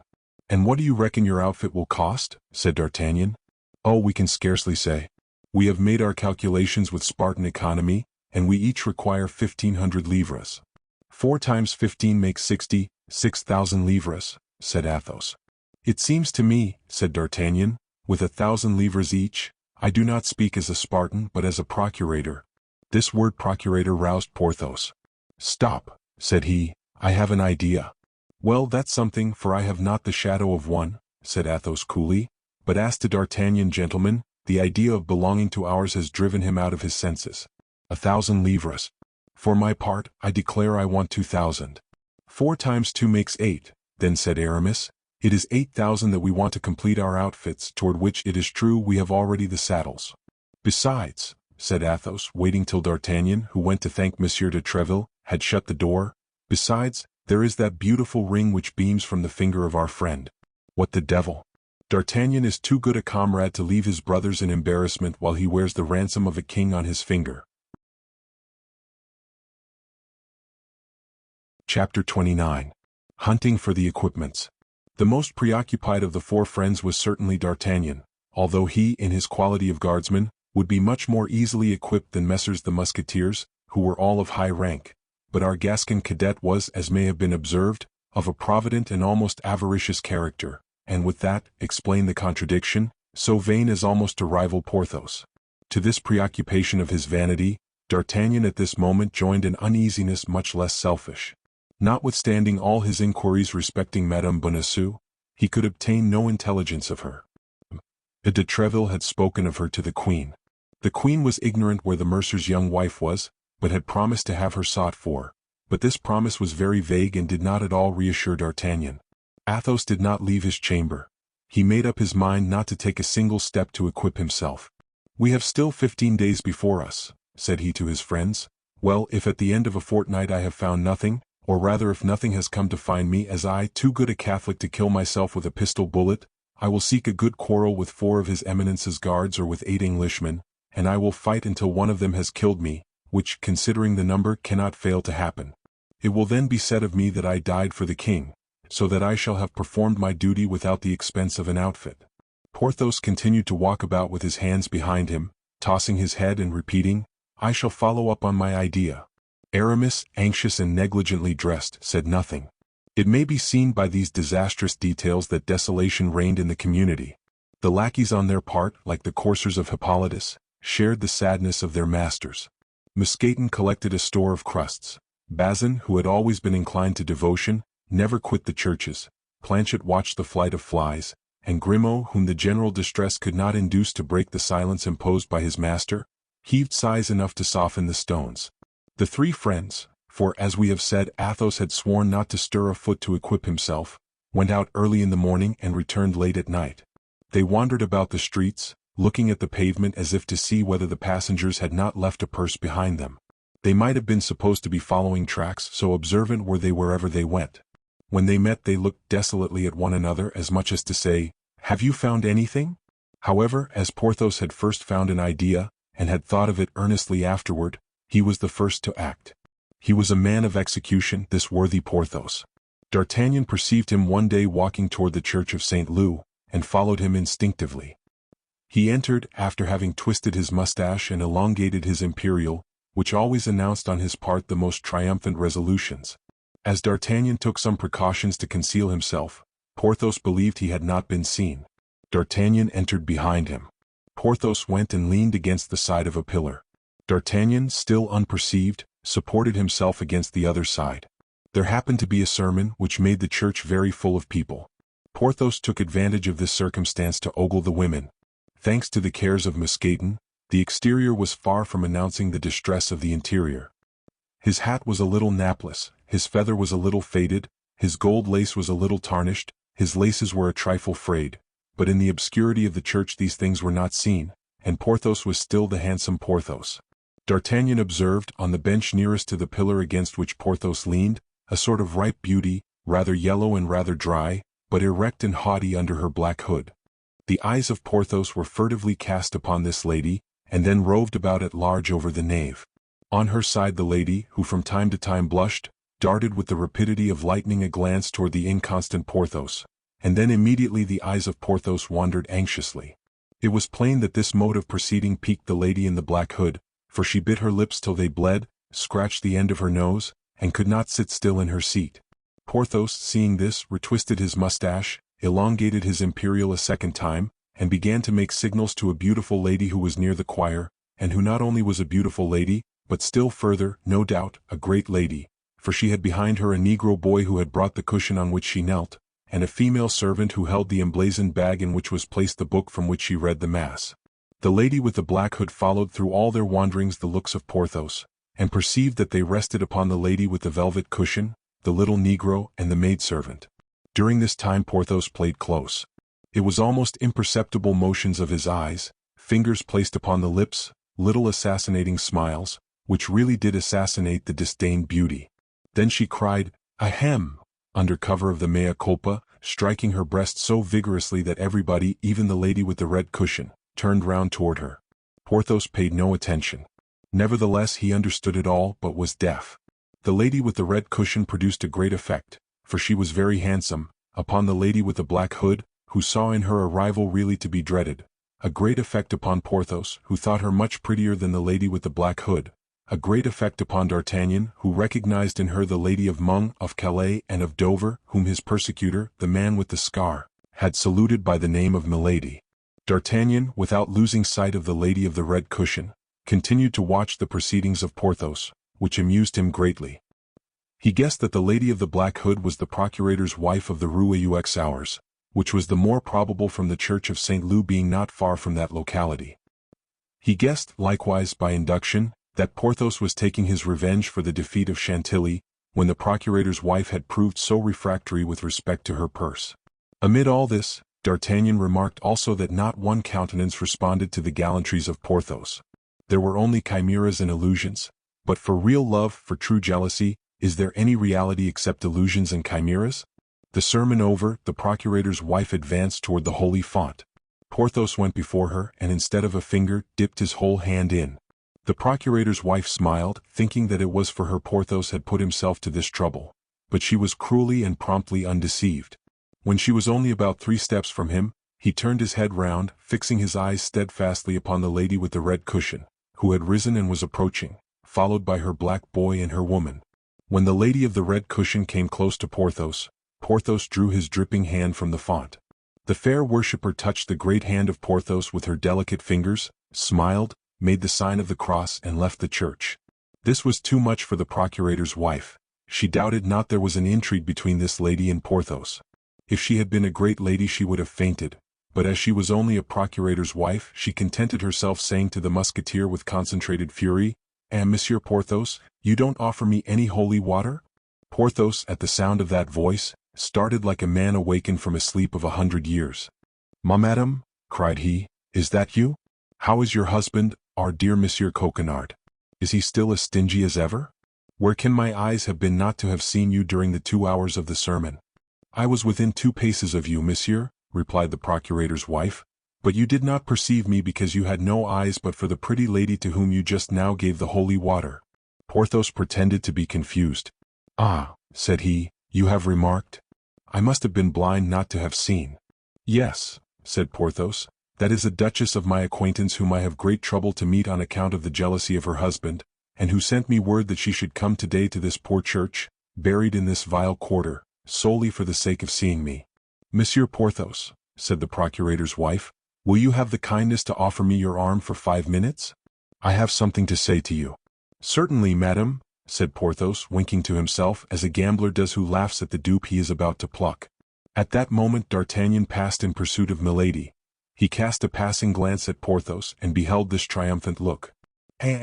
Said he, reasoning to himself according to the strangely easy morality of that gallant period, there is one who will be equipped in good time. Porthos, yielding to the pressure of the arm of the procurator's wife, as a bark yields to the rudder, arrived at the cloister St. Magloire, a little frequented passage enclosed with a turnstile at each end. In the daytime nobody was seen there but mendicants devouring their crusts and children at play. Ah, Monsieur Porthos, cried the procurator's wife, when she was assured that no one who was a stranger to the population of the locality could either see or hear her. Ah, Monsieur Porthos, you are a great conqueror as it appears. Aye, madame, said Porthos, drawing himself up proudly. How so? The signs just now and the holy water. But that must be a princess at least, that lady with her Negro boy and her maid. My God! Madame, you are deceived, said Porthos. She is simply a duchess. And that running footman who waited at the door, and that carriage with a coachman in grand livery who sat waiting on his seat?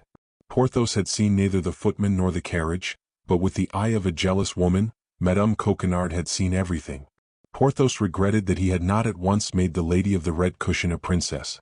Ah, you are quite the pet of the ladies, Monsieur Porthos, resumed the procurator's wife with a sigh. Well, responded Porthos, you may imagine with the physique with which nature has endowed me, I am not in want of good luck. Good Lord, how quickly men forget, cried the procurator's wife, raising her eyes toward heaven. Less quickly than the women, it seems to me, replied Porthos. For I, madam, I may say I was your victim. When wounded, dying, I was abandoned by the surgeons. I, the offspring of a noble family who placed reliance upon your friendship, I was near dying of my wounds at first, and of hunger afterward, in a beggarly inn at Chantilly, without you ever deigning once to reply to the burning letters I addressed to you. But, Monsieur Porthos, murmured the procurator's wife, who began to feel that, to judge by the conduct of the great ladies of the time, she was wrong. I, who had sacrificed for you the Baronne de... I know it well. The Comtesse de... Monsieur Porthos, be generous. You are right, madame, and I will not finish. But it was my husband who would not hear of lending. Madame Coquenard, said Porthos, remember the first letter you wrote me, and which I preserve engraved in my memory. The procurator's wife uttered a groan. Besides, said she, the sum you required me to borrow was rather large. Madame Coquenard, I gave you the preference. I had but to write to the Duchesse, but I won't repeat her name for I am incapable of compromising a woman, but this I know, that I had but to write to her and she would have sent me 1,500. The procurator's wife shed a tear. Monsieur Porthos, said she, I can assure you that you have severely punished me, and if in the time to come you should find yourself in a similar situation, you have but to apply to me. Fie, madame, fie, said Porthos as if disgusted. Let us not talk about money if you please, it is humiliating. Then you no longer love me, said the procurator's wife slowly and sadly. Porthos maintained a majestic silence. And that is the only reply you make? Alas, I understand. Think of the offense you have committed toward me, madame. It remains here, said Porthos, placing his hand on his heart and pressing it strongly. I will repair it, indeed I will, my dear Porthos. Besides, what did I ask of you? Resumed Porthos, with a movement of the shoulders full of good fellowship. Alone, nothing more. After all, I am not an unreasonable man. I know you are not rich, Madame Coquenard, and that your husband is obliged to bleed his poor clients to squeeze a few paltry crowns from them. If you were a duchess, a marchioness, or a countess, it would be quite a different thing. It would be unpardonable. The procurator's wife was piqued. Pleased to know, Monsieur Porthos, said she, that my strongbox, the strongbox of a procurator's wife though it may be, is better filled than those of your affected minxes." "That doubles the offense," said Porthos, disengaging his arm from that of the procurator's wife. "For if you are rich, Madame Coquenard, then there is no excuse for your refusal." "When I said rich," replied the procurator's wife, who saw that she had gone too far, "you must not take the word literally. I am not precisely rich, though I am pretty well off." "Hold, madame," said Porthos, "let us say no more upon the subject, I beg of you. You have misunderstood me, all sympathy is extinct between us. Ingrate that you are." "I advise you to complain," said Porthos. "Begone then to your beautiful duchess. I will detain you no longer. And she is not to be despised in my opinion. Now, Monsieur Porthos, once more, and this is the last. Do you love me still?" "Ah, madame," said Porthos in the most melancholy tone he could assume, "when we are about to enter upon a campaign in which my presentiments tell me I shall be killed." "Oh, don't talk of such things," cried the procurator's wife, bursting into tears. "Something whispers me so," continued Porthos, becoming more and more melancholy. "Rather say that you have a new love." "Not so, I speak frankly to you. No object affects me, and I even feel here at the bottom of my heart something which speaks for you. But in 15 days, as you know or as you do not know, this fatal campaign is to open. I shall be fearfully preoccupied with my outfit. Then I must make a journey to see my family in the lower part of Brittany, to obtain the sum necessary for my departure." Porthos observed a last struggle between love and avarice. "And as," continued he, "the duchess whom you saw at the church has estates near to those of my family, we mean to make the journey together. Journeys, you know, appear much shorter when we travel two in company." "Have you no friends in Paris then, Monsieur Porthos?" said the procurator's wife. "I thought I had," said Porthos, resuming his melancholy air, "but I have been taught my mistake." "You have some," cried the procurator's wife, in a transport that surprised even herself. "Come to our house tomorrow. You are the son of my aunt, consequently my cousin. You come from Noyon in Picardy, you have several lawsuits and no attorney. Can you recollect all that?" "Perfectly, madame." "Come at dinner time."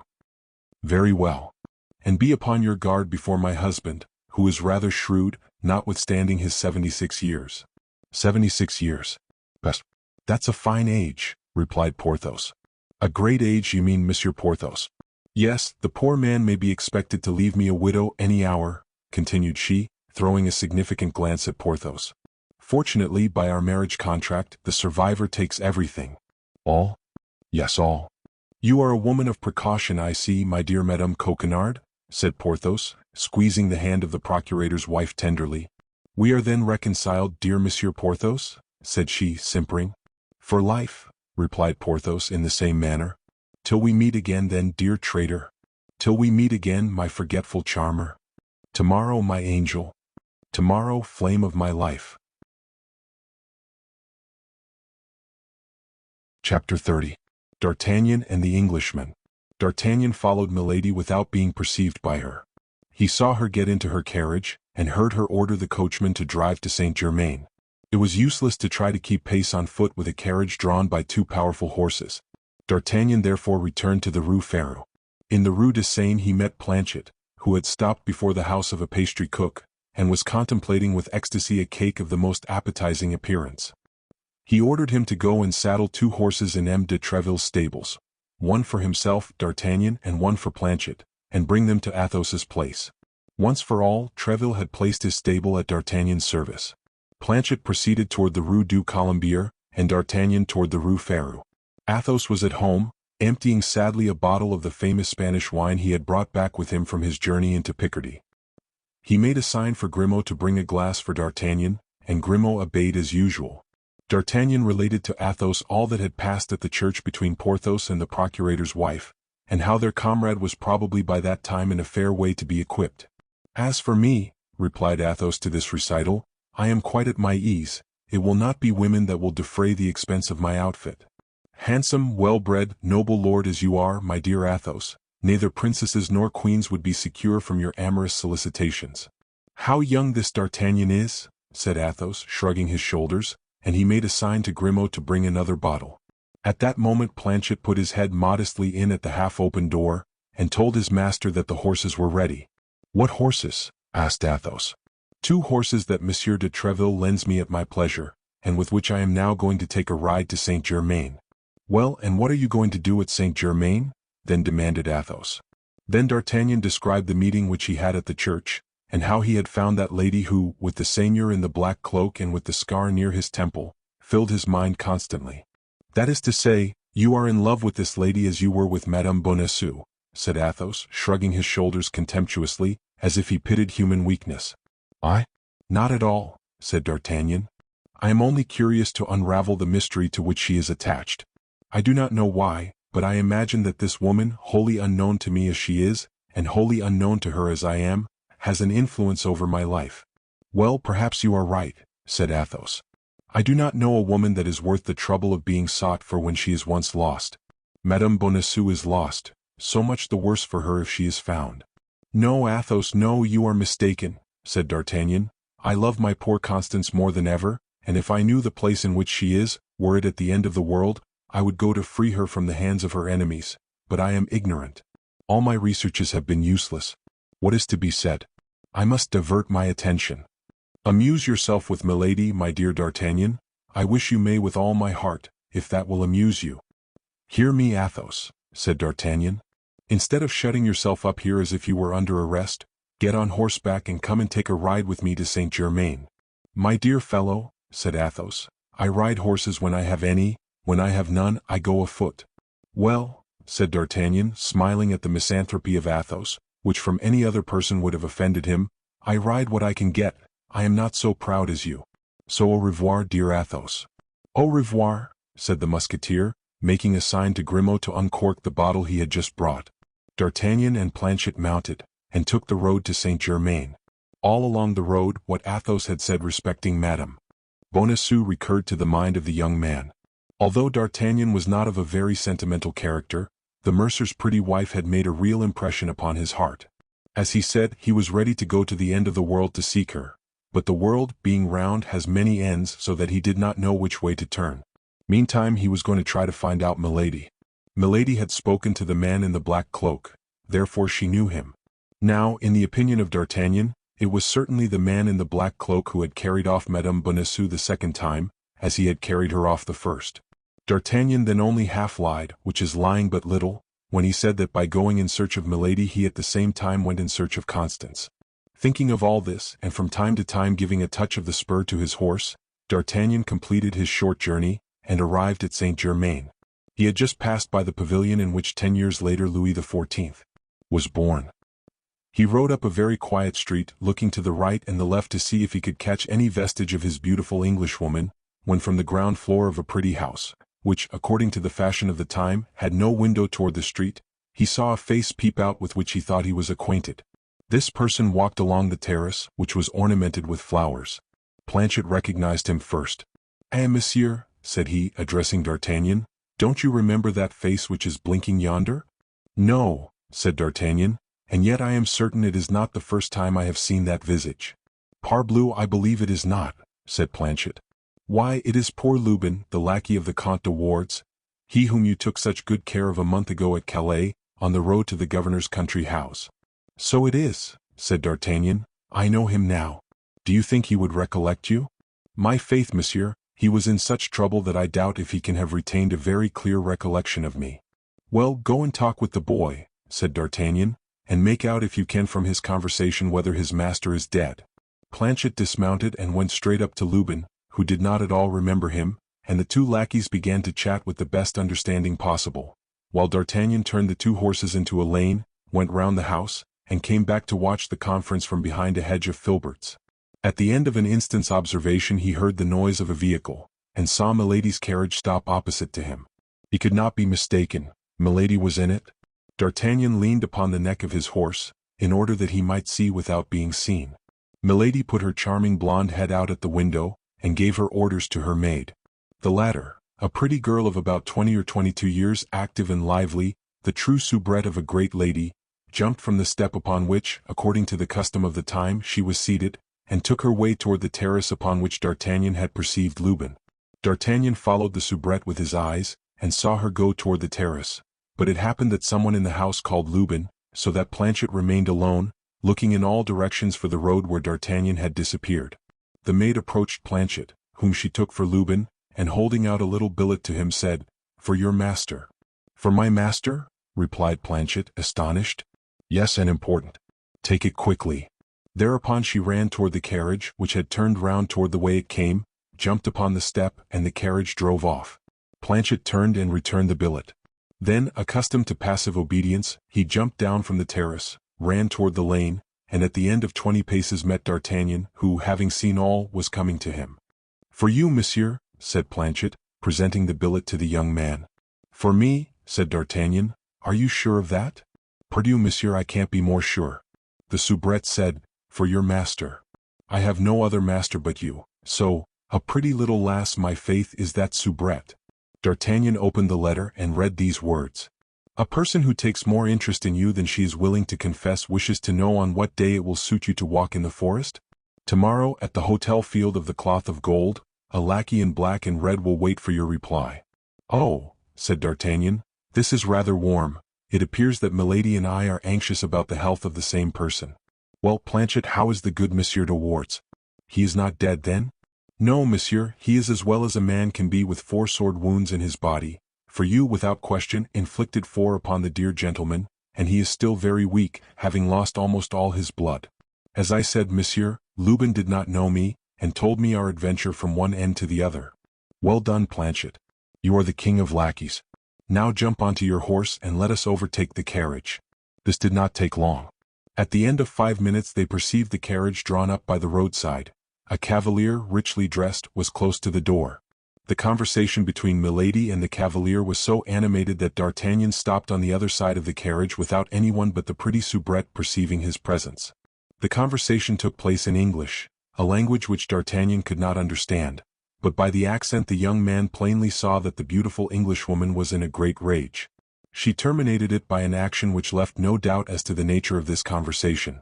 This was a blow with her fan, applied with such force that the little feminine weapon flew into 1,000 pieces. The cavalier laughed aloud, which appeared to exasperate Milady still more. D'Artagnan thought this was the moment to interfere. He approached the other door and, taking off his hat respectfully, said, "Madam, will you permit me to offer you my services? It appears to me that this cavalier has made you very angry. Speak one word, madam, and I take upon myself to punish him for his want of courtesy." At the first word Milady turned, looking at the young man with astonishment, and when he had finished she said in very good French, "Monsieur, I should with great confidence place myself under your protection if the person with whom I quarrel were not my brother." "Ah, excuse me then," said D'Artagnan. "You must be aware that I was ignorant of that, madam."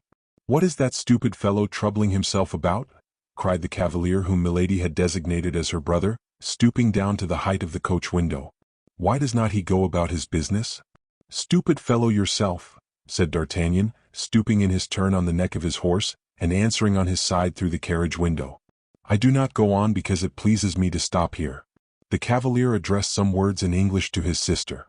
"I speak to you in French," said D'Artagnan. "Be kind enough, then, to reply to me in the same language. You are Madame's brother, I learn, be it so, but fortunately you are not mine."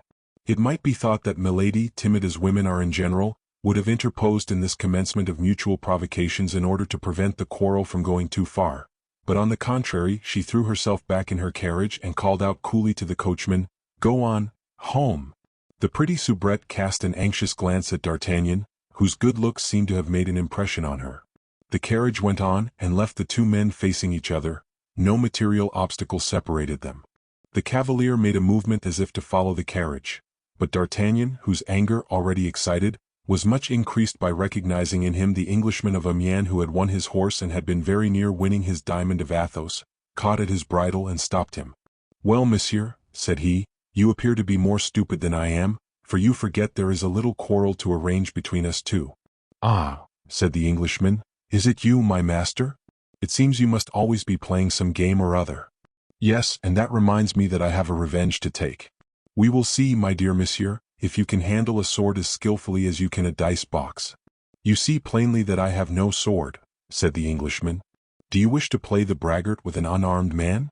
I hope you have a sword at home, but at all events I have 2, and if you like I will throw with you for one of them."